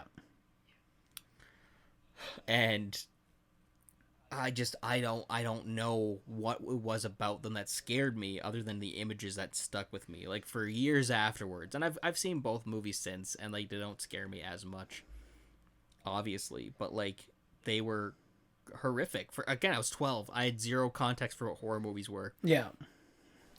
But my favorite thing about that isn't watching the movies. It's after the fact. I went into my basement to get something from the laundry room. And there's a bathroom downstairs. This is my parents' old house. But there's a bathroom downstairs and around the corner, and for some reason my little sister was downstairs in the dark, no lights on. So I didn't think anyone was in the basement. Yeah. So I go in the laundry room and I come out, and she comes around the corner, and I just see something come around the corner. I have not been sleeping all week. I literally leapt from the bottom step to the top step. 7 steps, regular staircase. Yeah. A 12-year-old. I jumped 7, like, I don't mean like ran up. I mean in one single leap. Cleared 7 stairs to the top because I was so frightened. Just left a turd trail behind you too. I bet. Oh my god! Yeah. And dude, I can't jump. I 100%. I have no vertical at all. Yeah. Except for that. That was basic survival instincts that kicked in. That was like adrenaline and like mothers lifting cars kind of shit, man. That's what 100%. That was like, I don't know what this is down here, but I'm getting out because this is not the day I die. The other one, man, which was it was a terrible idea. Yeah. But I watched Amityville Horror, the old 1970s one, by myself in my bedroom in the dark. Good call. I don't know why. I don't know. Dude, and this was after I had met you. This was in high school. This was in my new house. Ooh. I had met you. I knew you. I terrified myself, and I slept with my lights on for I don't blame you, man. Amityville's actually on my list. Yeah. I got a little bit of a story for that too. Yeah. The original. The Conjuring freaked me out. Yeah. Actually, dude, the other one too. It is related to you actually. Is Paranormal Activity. Yeah. When you showed the group of us Paranormal Activity, I had to leave the room several times. Yeah, you're just like, I'm out. Like, I gotta go to the bathroom. The thing is, I know it was a homemade film. Yeah. I knew it was a movie, but like, the things that got me with it were the silliest things. Because it wasn't like her charging at the camera at the end, but it was them finding that picture in the attic. Yeah. That freaked me out. That's not even a scary moment, but it freaked me out. The idea and then the Ouija board scene where it just starts moving on its own and lights the fire. Yeah. Those 2 scenes are what messed me up the most. Everything else was like, okay, it's a loud noise. And that page is why we don't allow Ouija boards at our game nights. Start a damn fire. Also, actually, going back to The Conjuring, one of the scenes that messed me up the most, but I love it to this day, and it still gives me chills, and I love it, is when they're doing laundry scene and hanging up the towel or the blankets, and then one of them gets blown, and then it's like it gets blown, and it gets stopped in a figure, and then it gets blown up to the window, and then the figure's in the window. I love that. I love that so much. It gives me chills. Kept me awake for a long time, but I think that's just for a long time. You're just like, couldn't sleep after that shit. Yep, I know when I can't sleep, and I actively choose not to after that point. All right, dude, there are days even now, like if I watch something that messes me up enough, I'm just like, okay, lights are all on, good, I'm going to sleep now. And I'll but I'm not sleeping on my back because I don't want to get stabbed. Exactly. That's just good sense right there. That's just some good sense. I think those are all my examples. I can't think of any others right now, but if I do, I'll let you know. Well, I'll get into mine in a sec. I just want to like point out something though, because it's very much the same for me. It's not like actual like the whole movies that like actually scare you, or like sometimes the more dramatic things. It's always like these images that stick with you afterwards, right? Oh, and 100%. It's all it is, like in a film that'll actually scare you, the ones that get you to your core, it's just an image or a picture that lasts like seconds. It's not even a full scene. And those are the things that you carry with you. And those are the things when you go and lay down and close your eyes at night, that's the shit you see. Like, that's the things that actually scare you. So I thought that was actually interesting because it's very similar to me. Like, it's not like full movies where it's like, I watched this thing and I was scared the whole way through, because I've never watched a movie and been like scared the whole way through, or never been able to like go back and watch that film again. You know what I mean? It's like always these little moments. Yes, I hate jump scares. I find them cheap. Because there's it so many depends. better way like you can use them well, but there are generally way better ways to create like fear and to create like that tension without having to resort to just jump scares like every time. I feel like jump scares that don't require sound are the best. Because like if there's sound, when I mean that, I mean like loud sound. Yeah. Well, yeah, Like you can just when do it's loud noises for days and make people jump, right? Like, and that's it's like 90% cheating. of what it is. Yeah.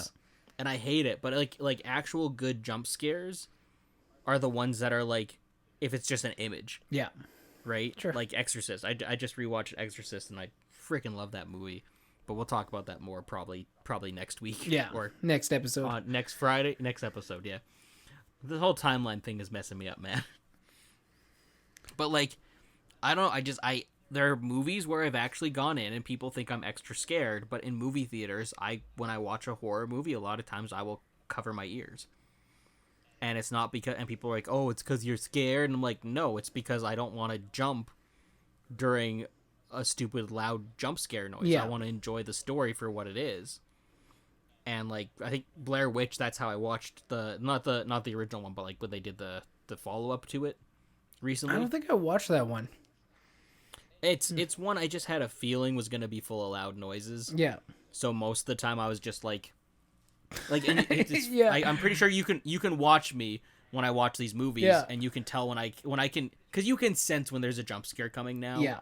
Especially when you watch as many scary movies as like people like us do. Like I'll sit there and I'll just do this, and like I'll be watching fine, but I'm like, no, you're not gonna jump scare me because I'm not here for that. Because it is so much about like the audio and stuff. Like if you turn off the audio, the jump scare isn't anywhere near as scary. That reminds me, like I don't know if you remember or if any of y'all remember, there used to be this like video that had a jump scare in it, and this was like wow, I must have been like grade 7 or 8. So we're talking like early 2000s. Is it like the car commercial one? Yeah. You know, like it's got the car and it's going over like the green hills and shit like that. And it's like this nice picturesque, like maybe like English countryside. I don't know. And then all of a sudden, like, brrr! Like she just like this crazy chick just jumps in front of the screen. Man, got me every time. And I hated that. But if you turn off the volume, but again, not scary. Yeah, like again, and that's the thing is like it eventually. I hate that thing though. That got me a couple times. Which is but the thing is, sad. you could tell because if you listen to the audio, man, if you listen to the audio, it's just clipping. Yeah. So you're not jumping because it's scary. You're jumping because it's loud. Yeah. You're being startled. And that's exactly what it is. That's why it's cheap. Yeah. Because you're not scared. It's a jump startled. Yeah. And it's not the same. Well, which is like what we're designed to do. Like if you hear a loud noise or a bang, like you're gonna be like, "What's going on?" Like it's survival instincts again kicking in there. But yeah, no. I mean, for the most part, like I enjoy horror movies. Like I like scaring myself. Like not so much like I never really find myself having a hard time sleeping because I don't have like nightmares. Like I used to have pretty bad nightmares when I was like 3 to 5 kind of age. Probably 4 to 5 is probably more realistic.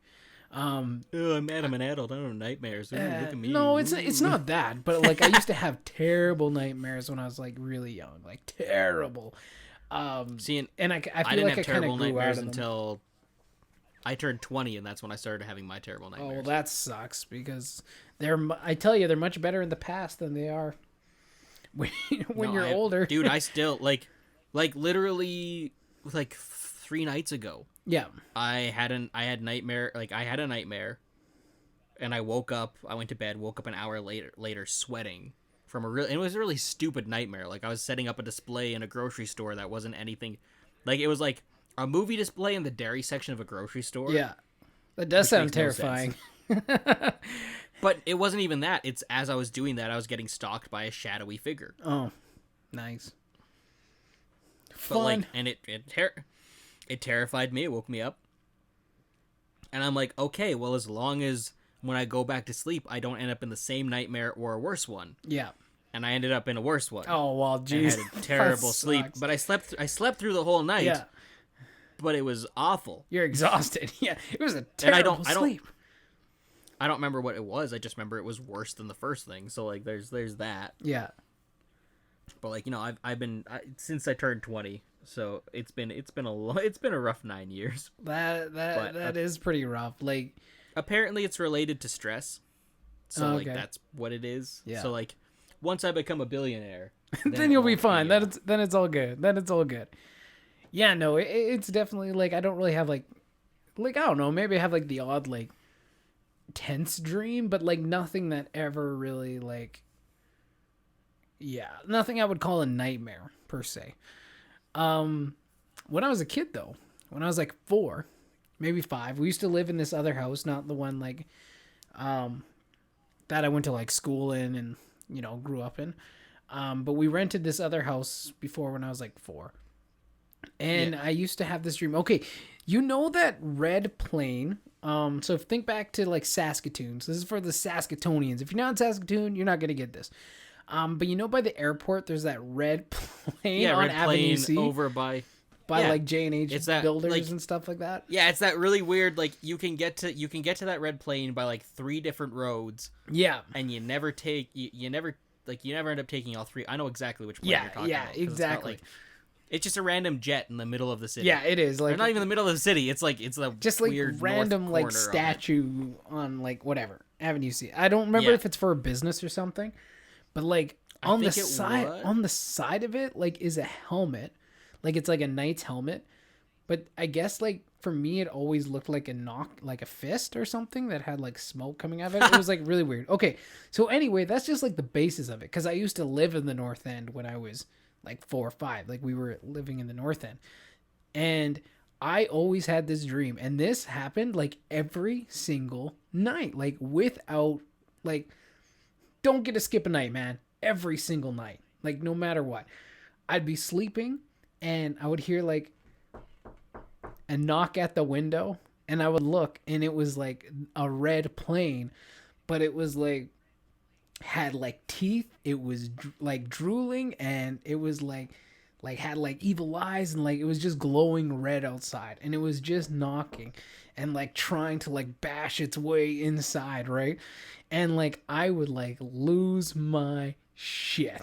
Like that was it, and that happened to me. Like that was, and when you're 4, like that was like the worst. And I had that dream every single night. I called it the ugly airplane because it was like literally an ugly airplane, more or less, like, but it was really effed up, and it happened every single night, and I had nightmares for like over a year of my life with that exact same plane. And it was the same thing. You lay in bed, you sleep for a while, then all of a sudden here, and it was like, fuck, man, like I don't want to look at the window, but of course you look at the window, and there it was, just ugh.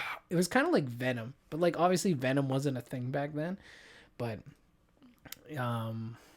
he might have been, but I don't think he would have been on our radar. No, like I didn't see Venom.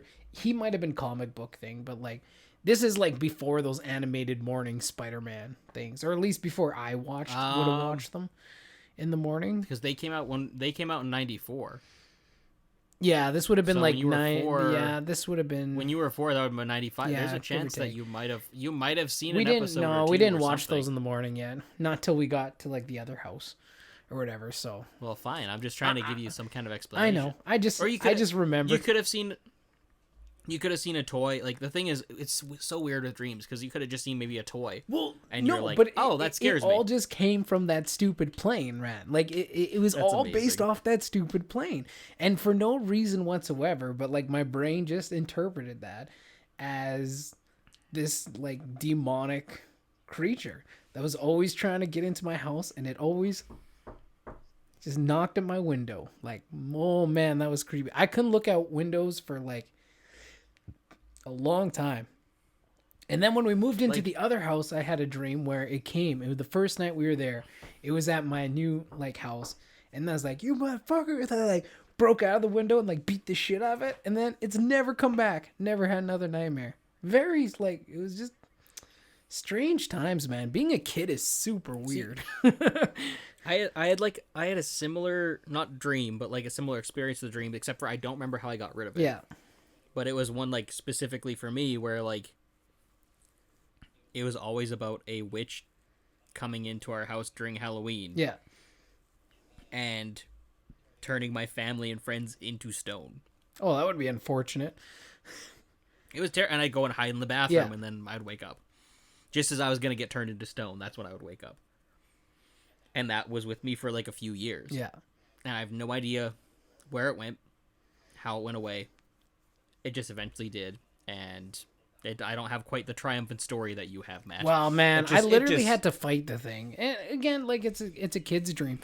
But like it makes you wonder, man. Like, and that's kind of where like dreams are such a strange thing, because sometimes you just write them off as like a kid's imagination, but you do have to wonder what other supernatural forces are at play there when you're asleep.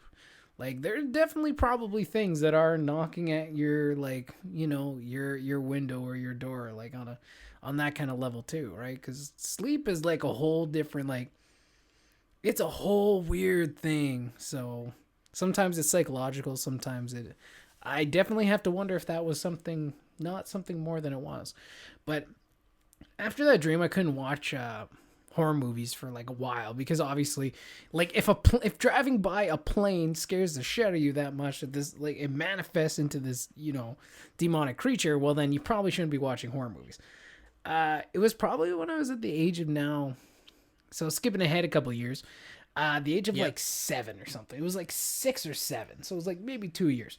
And my cousin, she was like talking about horror movies, and like me like trying to be like, oh, I'm a big boy. I'm like, yeah, I could watch horror movies. Like I ain't scared of shit. And she's like, okay, like you guys like come over to my house. Like she was married and stuff. Like my cousin Sherry, Uncle Ron there, good old Uncle Ron. And then did they have kids yet? I don't think so. So anyway, like I just go over there and like hang out, and then they put on like, so the first horror movie she watched was like, okay, you're not scared? Like, let's check this out. So the first one we watched was Amityville Horror, and that was like the 1970s one. And immediately I was petrified, and I didn't see anything yet. All I heard was the song. Do you remember the song? Do you remember the song at the beginning of that film? No, I remember Rosemary's Baby, Poltergeist. I can't think of Amityville. At the beginning of Amityville Horror, it's like this little kids choir, and they're like, na na na There we go, na na na, and like immediately I was like, oh fuck that shit, I'm scared, man. Why are kids singing? I'm freaking out. Like I was already losing it. And then, you know, we watched the film. Like I think we watched about half, and then I had to like take a break a little bit, and then we watched like the second half the next day. But like nah, like it freaked me out, and it wasn't anything like, because Amityville isn't very like visual, like you don't actually see too much, but it's like all those things that move without anything actually moving it, right? Like, and that still is kind of like an image or something that freaks me out kind of to this day. It's just like, it gives me a little bit of a chill anytime you see like anything that moves that by itself that shouldn't, freaks me, you know. That would freak, like that's my thing. That kind of freaks me out. And that came from Amityville, just watching like the window pane like slamming down on that kid's hands. And She was the voice that got me, like the Get Out scene. Oh yeah, the Get Out, or like that's the one that this really is like the passageway to hell, like that really big, like, do you remember that in the basement there? Actually, I think that was the Warrens, right? Like, wouldn't that have been the Warrens? Because I think they went to investigate the Amityville house. So I'm assuming that was the Warrens in the film from The Conjuring. Same family. I'd have to go back and I have to go and rewatch it, because I actually haven't, dude. I haven't watched that film in years because of how much it messed me up. Plus, I kind of want it on Blu-ray. Yeah, no, like I haven't watched it but... as a kid either, but I remember them having like paranormal investigators, and they did that whole scene. And then later I remember reading like the Warrens actually did visit the Amityville house, like when investigated it. Yeah. And I was like, oh, I bet that was actually like those, you know, that was their interpretation of those characters. So I was like, oh, interesting. or the walls bleeding, like just stuff like that, right? Like it's those little images that stick in your head. So little 6-year-old me, man, I'm pretty freaked out by this film. I'm like, good God, like, is this a thing that's real? Because I remember something knocking at my window not that many years ago, and like I'm getting freaked out. So then the next time we went over, because she's like, oh, let's do a horror night again. And I was like, yeah, I can handle it. No, like, no problem, man. Put my little hands on my hips like Superman pose. Like, I got this, man. I'm tough as hell. The movie they picked that night was It. That's a great one. Which is like an excellent movie nowadays, and like definitely not terrifying at all. When you watch it, it's actually almost like funnier than it is scary. But when you're 7, I love the remake. Yeah, the remakes were great. Especially like the first half. The second part 2 is like okay, but the part 1 was like really, really good. But like the original, when you're 7 years old, man, and you're watching a movie about a clown that like eats kids, like that's gonna do it for you. So there's always a couple scenes that like really stuck out. Obviously, when like he kills Georgie in the sewers.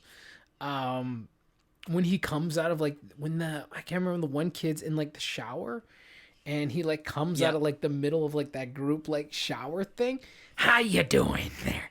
And then like he does like the whole like the fangs come out and stuff, like, you know, like that scene was like really impactful. So frankly, like I couldn't have a shower for like a while by myself. Like I was like, I'll just like, I didn't know what to do. What do you have, a bath and then it comes out of the tub? Like, do you have a shower? Oh, I'm to, still, like, avoid dude, it? Like, I'm still afraid of drains. I don't touch drains. oh yeah, no, like, drains because, don't like, bug me, but like at the time they like, bug for me a while. Yeah. Literally, again, at the age I am at, these things should not bug me. But my imagination is like, no, Ethan, they're real. Like, and it's you're like, gonna die. no brain, you've existed for how long? This hasn't happened. And I'm like, I tell myself, no, this stuff won't happen because it's not real. It's fiction. My brain's like, but Ethan, what if you're wrong? And it's like, but brain, no. And it's like, no, you're probably wrong. How did we get here? It's We're gonna smarter get than you. this. Yeah, brain. Nope. So those were like, I'm not, apparently. Those were like the 2 scariest films though that when I watched when I was younger. Like we did watch other ones after that.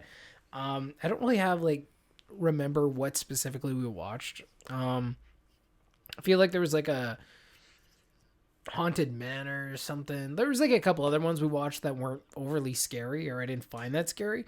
But it's like those old ones that you go back to and watch like when you're that age that were really, really creepy and really left an impact.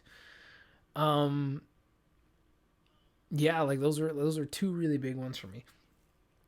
I would say, I can't remember, what was it, The Grudge? I think that movie freaked me out too.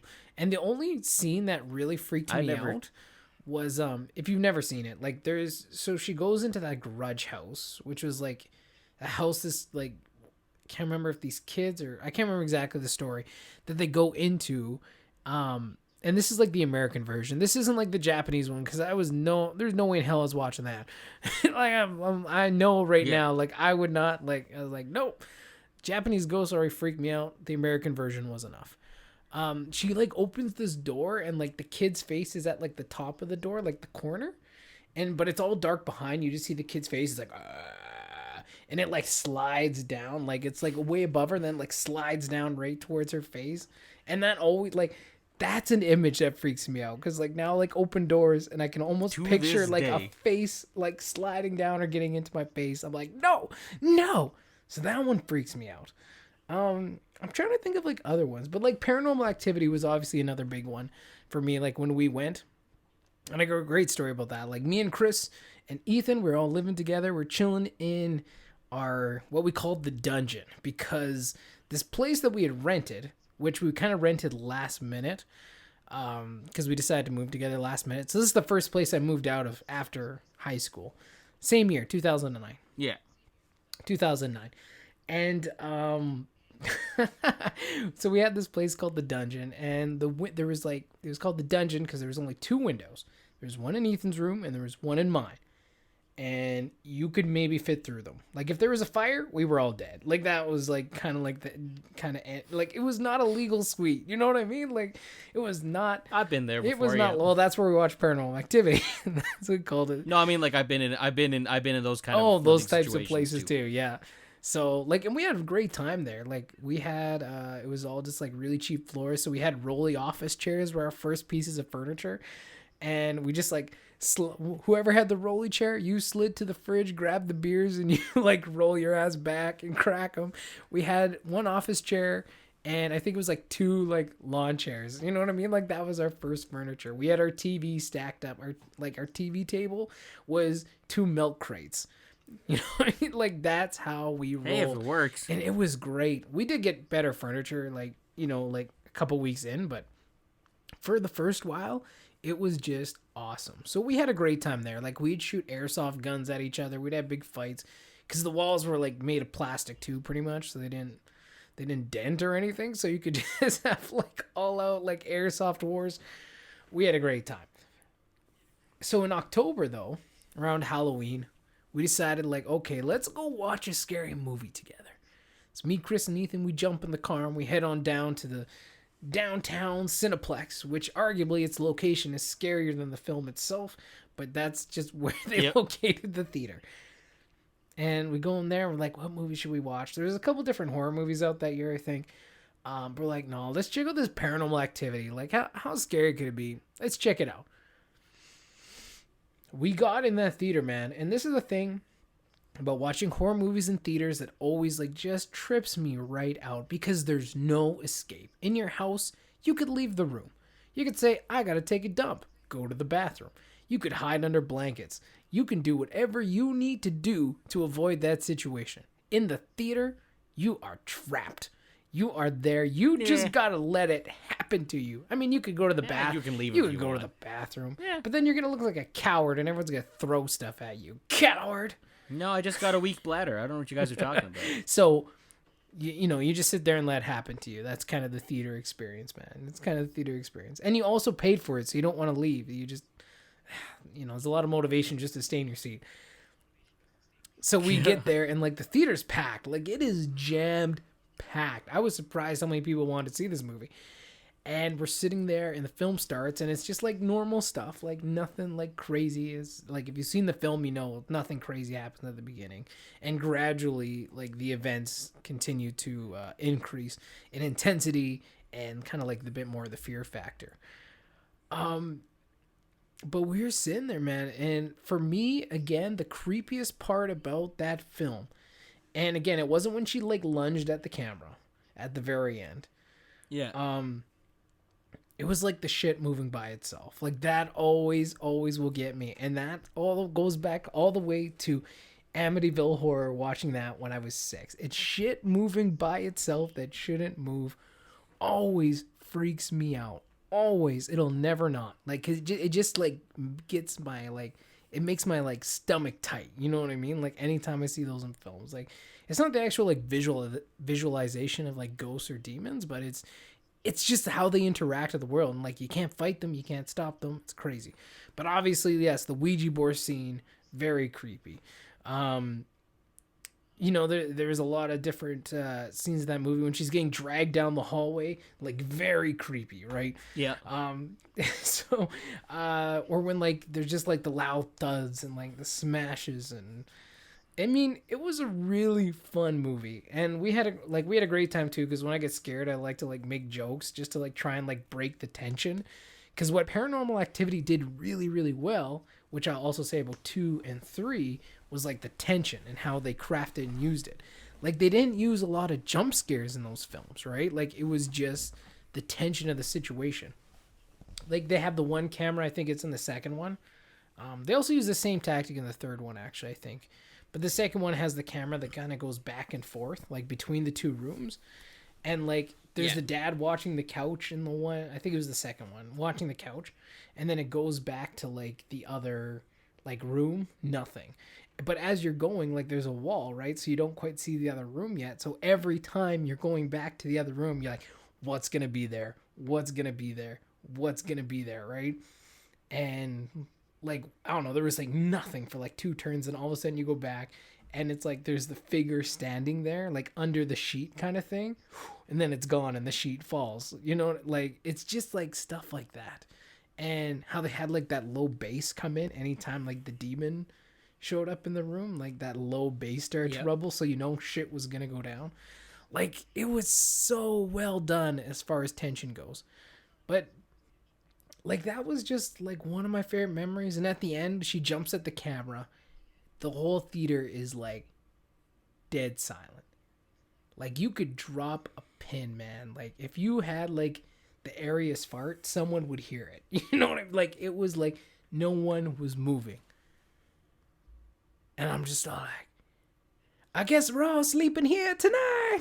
Like, everyone just starts busting the gut. Like, just killed the tension. Like, immediately, everyone starts laughing, and then we all start up getting like get up to leave the theater. But you could like cut that tension with a knife, man.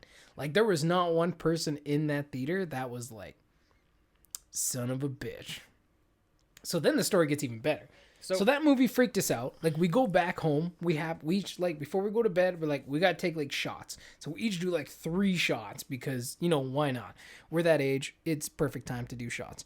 And so we do that, go to bed. I think we all had a pretty rough sleep. Every little bump and noise, you're just like, what was that? What was that? What was that? Right? Like, you're just picturing things. Then the next day, I come home from work. And like Chris and Ethan are just looking at me. Or I come home, I can't remember if it's from work or it's from like Fireside or like one of the singing groups or something.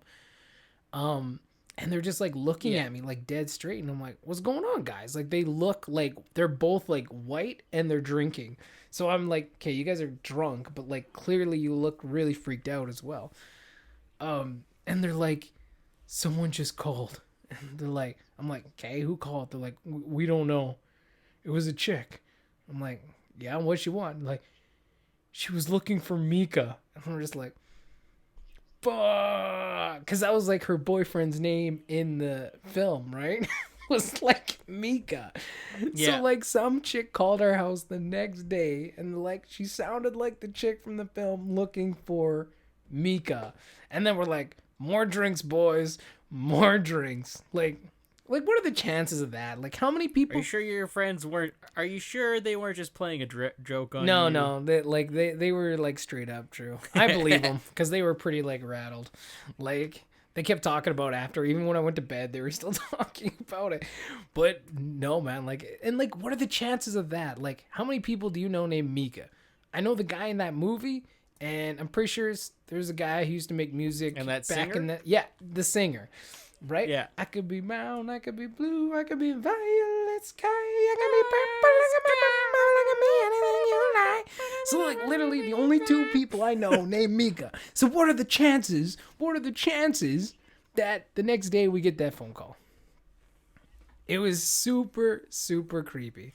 But those are like probably like the 3 times in my lives that I have been like creeped out to like just the max.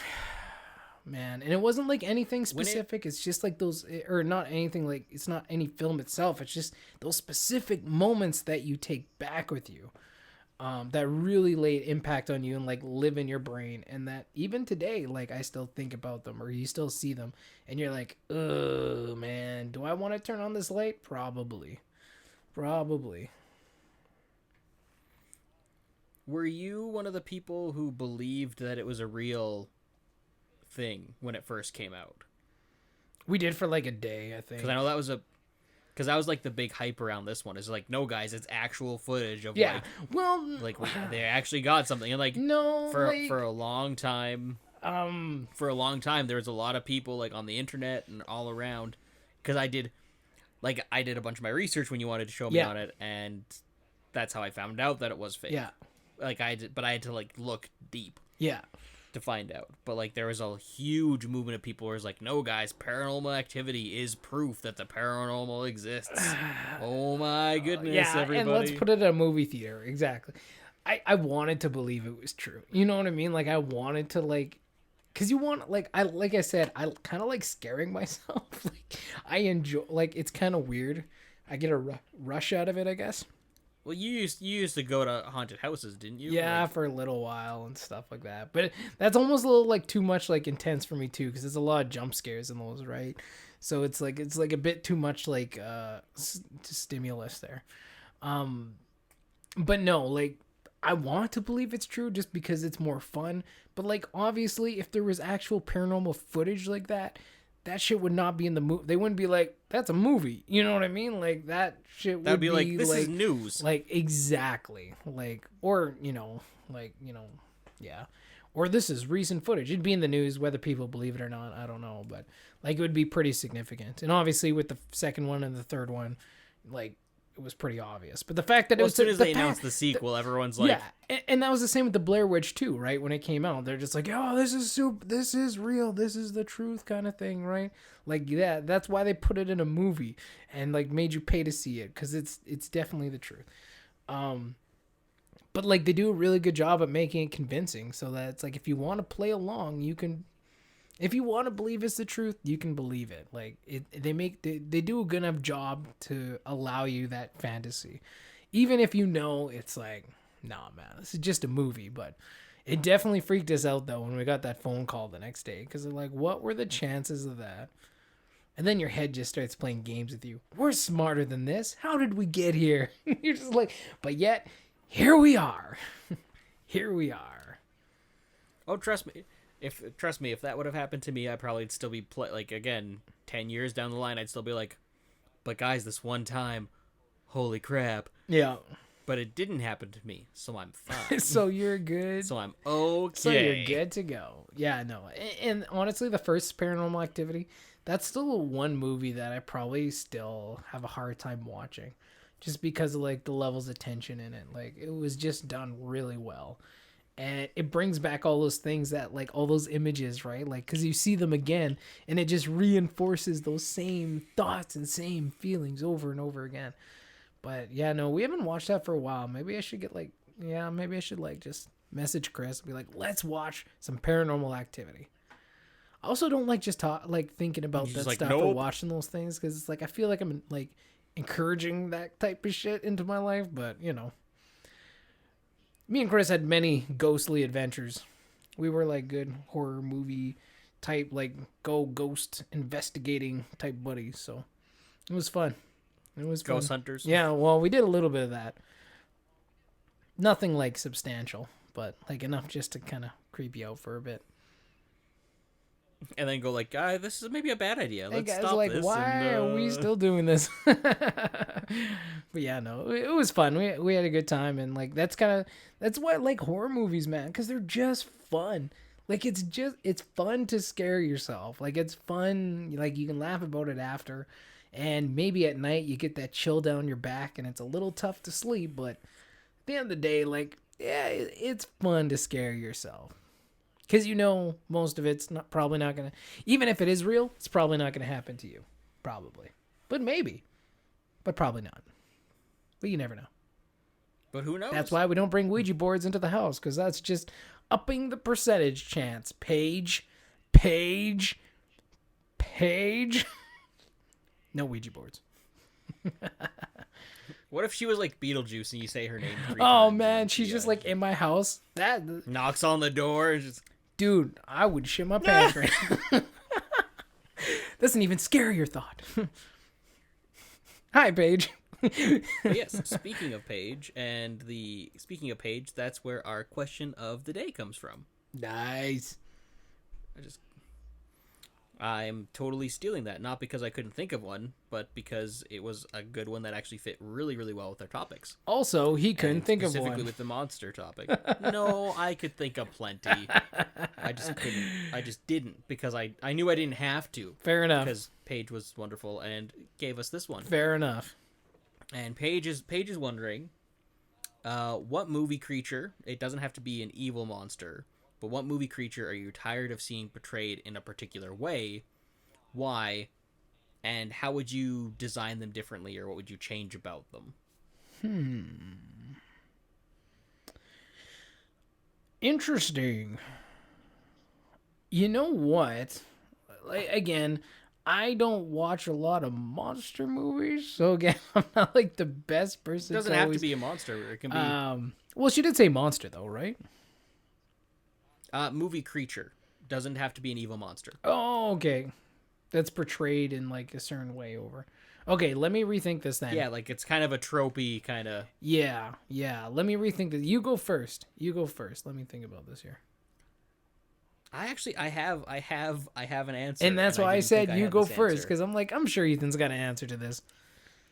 Well, it just clicked on me, and it's one I've ranted about to so many people so many times, and that's the interpretation of Lovecraftian monsters. I'm getting really sick and tired of just like people throwing tentacles on things and being like, "Hey, look, Uh, it's Lovecraft because it's got tentacles. It's got tentacles and a couple extra mouths and an eye in a place it shouldn't be. It's a Lovecraft thing. Look, Lovecraft." And like I think there are many different ways to interpret it as monsters. There are some that have tentacles, there are some that don't. The whole point of that kind of story, going with Lovecraftian horror, is about the existential horror of it. The fact that humans and human life are insignificant. That's the whole idea behind that. It's like it doesn't matter what you do, you're gonna come out going crazy or dying. Like there's no middle ground. And a lot of that is overshadowed by, well, we threw this really weird looking wriggly creature, therefore that is what makes it Lovecraft. And like even like watching the adaptation of Color Out of Space, I liked it, but I also didn't like it because for some reason they made the color have tentacles, and that doesn't make any sense. It didn't make any sense, and I don't understand why. And it feels like that's the go-to, where there's a lot of other creatures that he's described in his mythos that don't have that kind of feel to them, that they look weird, they do look different, but they don't rely on being tentacle monsters. And like honestly, it's something I'm just getting tired. And anytime I see like someone say something, "Ooh, this movie is Lovecraftian," and then see giant tentacles pop up, I'm like, well, okay, okay, I'm tapping out, because like that's like taking the most base thing of Lovecraft. Or again, like the reason people always gravitate towards Cthulhu specifically is because it's the only one that's really like very much described, and very much like Cthulhu has a design. yeah. And even then you can still interpret a bit, but like it just feels like 9 times out of 10 it's got to have tentacles, and I really think that's got to stop. I think they got to design something that isn't tentacly. Well, You can do it. yeah, I think that's like an issue that's not even just for like Lovecraftian type things. Like, I find like anytime there's like some random monster in movies, like that's insignificant, it's like there's always just like tons of tentacles for some reason. And it's just kind of like, why? But that's half the time when they talk about it.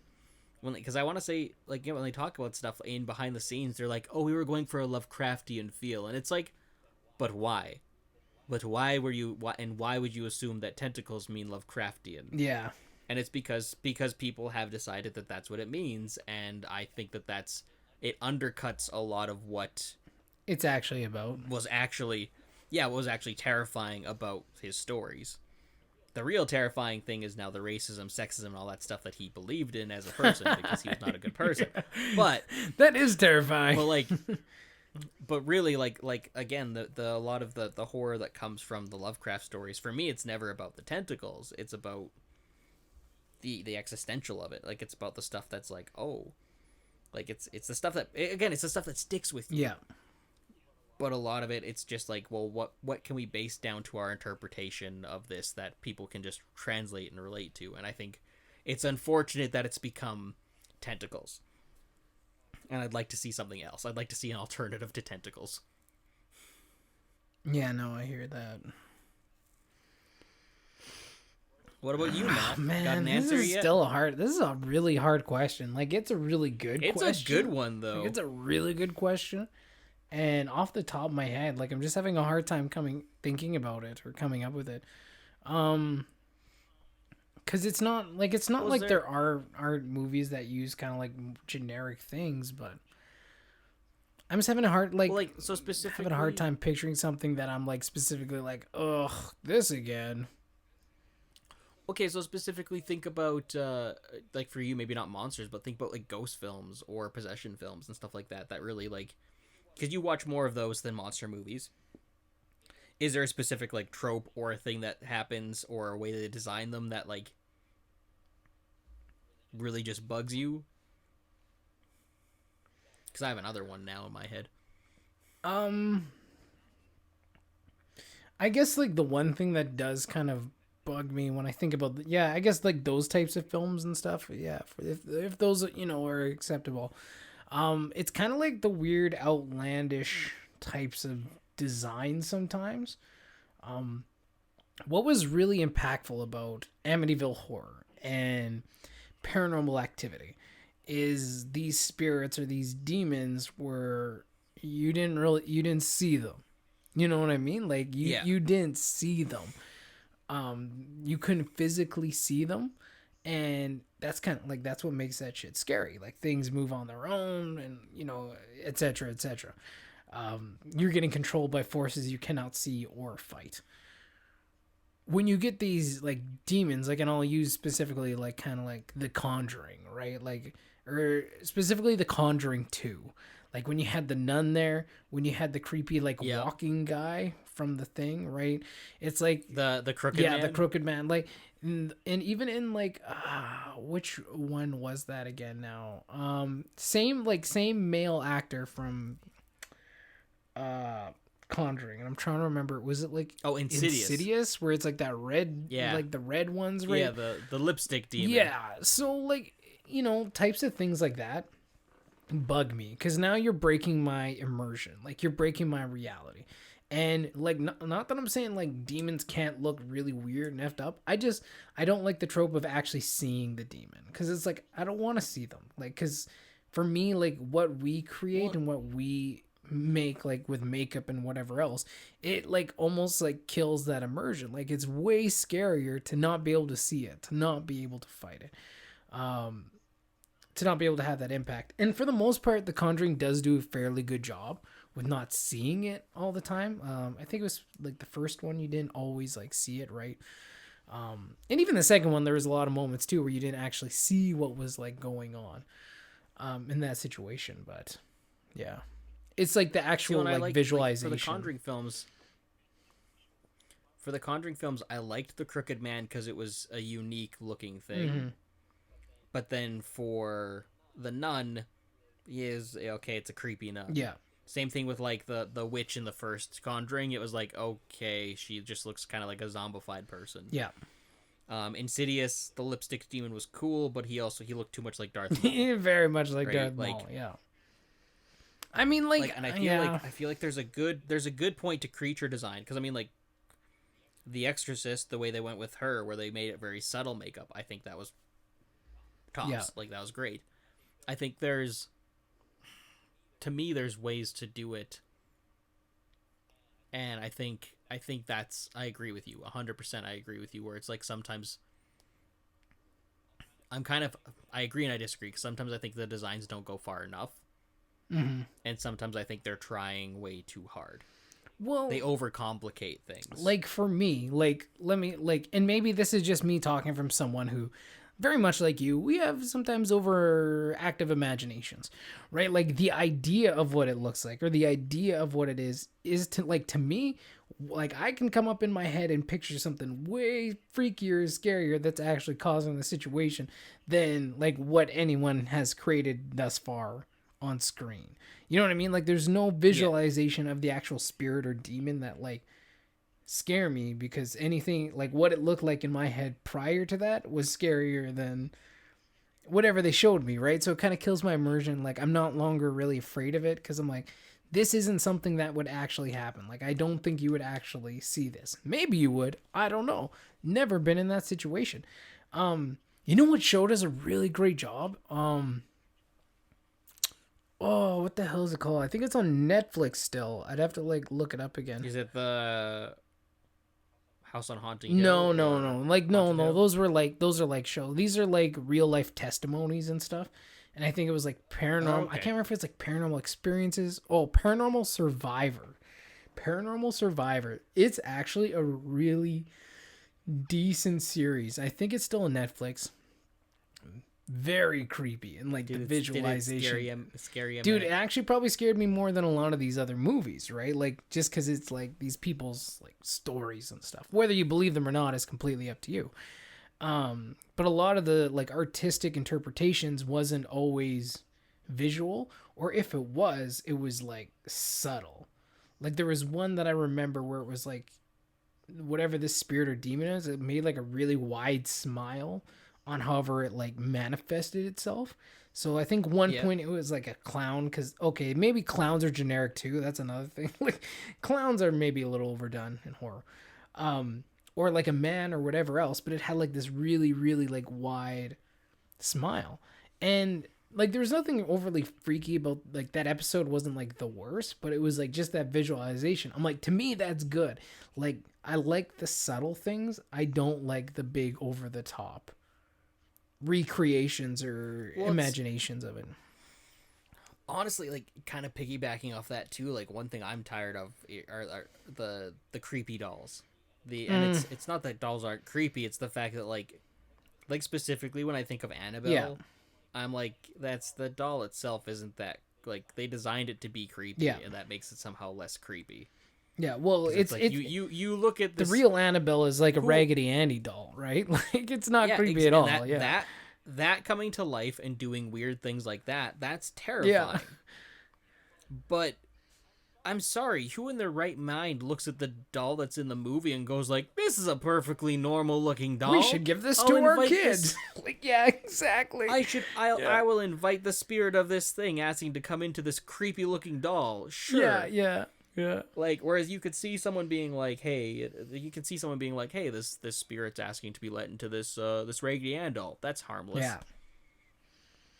Right? Like it just and it's intentionally again, it's going out of the way to be creepy. And yeah, like which makes it less creepy. and I think that's kind of like what my point is here. Like you're going out of your way, you're creating these physical representations of these demons or these spirits, but it's like you're obviously trying to be creepy when I think what like for me what's really unnerving and what I love when they do it is the subtleness of it, that something just isn't quite right. You know what I mean? Like it's just that one little thing that's off, that's unnatural about someone's facial feature or how they're talking or how they're looking.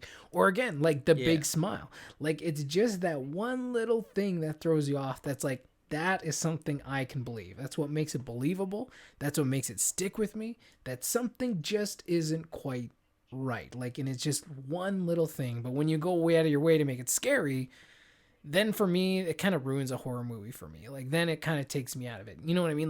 Like, unless you're talking about it, because you know what you're getting into when you're watching those types of films, right? That are specifically like monster movies. But yeah, when it comes to like kind of like the demonic ones and the spiritual ones, yeah, like that's kind of like a trope that I don't really care for too much, or yeah, just going out of your way to make it creepier than it is, when I think a more subtle effort is a better way to go. Cool. I think that's a good place to end the episode, and I think that also leads us perfectly to set up for the next one. Yep. The next one in a few days, where we're gonna touch some more onto that ghost stuff. You betcha. So yeah, next episode is Halloween. Yes. I'm like, Yes. wait, you say yes, Yes. yes.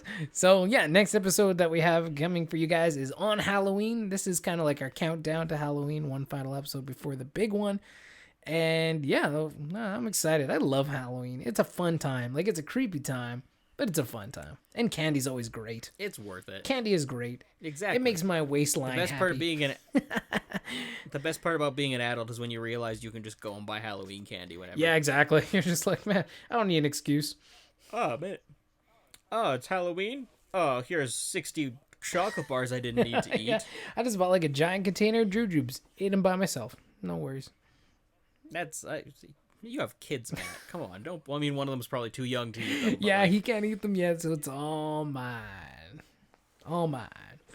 So, Matt, where can the good people find you? You can find me on, you can follow me on Twitter at Storytellers4L. That's the number 4, capital L, stands for Storytellers for Life. That's my YouTube channel. I'm working on it right now. Right now it's in construction, but you can still go there, subscribe if you want to follow me for any sorts of things. We're going to be working on rebuilding dreams and learning about living your purpose and telling your story. So a lot of great things, digging into inspirational content, storytelling tools that you can learn to tell your stories a little bit better. We're just going to be digging into a lot of really good stuff, and I'm really excited about it. Hopefully it'll launch again in the next probably month, couple weeks. Well, we'll see kind of where it all lands out. But no, I've been working on this since like May, I think. I started breaking down exactly, target audience and like what's the purpose and what are the beliefs behind it, what do we want to achieve. So it's been a long time coming, and it's coming soon. So head on over there, Storytellers for Life. Awesome. And what about you? Where can the good people find you? Didn't you mean to introduce you? Thanks for feeding it to me. I thought you were just going to do it yourself. Get to talk. You're the host. I thought you were going to keep rolling. Well, first off, I'd like to thank Paige again for the question of the day today. And if anyone has answers for that question as well, feel free to leave it in the comments below on YouTube. Yeah. And what are your scariest moments? Let us know. What things actually scared you? Yeah. Because usually it's just those little moments. That's all it is. But people can find me at Ethan R. Hill on Instagram. You can look me up on YouTube and find Ethan R. Hill. I'm I don't really know how to describe. There's apparently a bunch of Ethan Hills, but I'm the only Ethan R. Hill on YouTube. Cool. So check me out there. I think I mentioned my video getting taken down. I have it up on YouTube now for Imaginary Friend. I have that up on Vimeo now. So people can go check that out on Vimeo. I might link that down below as well, because I want that to get as many views as it had before, and YouTube can fight me. I shouldn't say that on a thing going on YouTube. But you can fight me. And no one from YouTube's actually watching. Exactly. But that's it for this week. We will catch you all next week. Not next week, in a couple days on Halloween. Oh yeah, don't forget. Don't listen to this guy. Don't out. listen to this guy. I'm sorry, it's so late. I'm so tired, and we still have to record tomorrow or the next episode. All right, that said, that is the end of the episode. My name is Ethan R. Hill, and with me, as always, is Matt Black. We will see you all next time. Have a good one. Have a good night, everybody. Take care. So long. Bye-bye. Woo. Don't you say toodaloo? Oh, yeah. Sorry, I forgot. Toodaloo. It's okay. Matt was so scared that he couldn't say toodaloo. We'll catch you next time, gang. See you guys.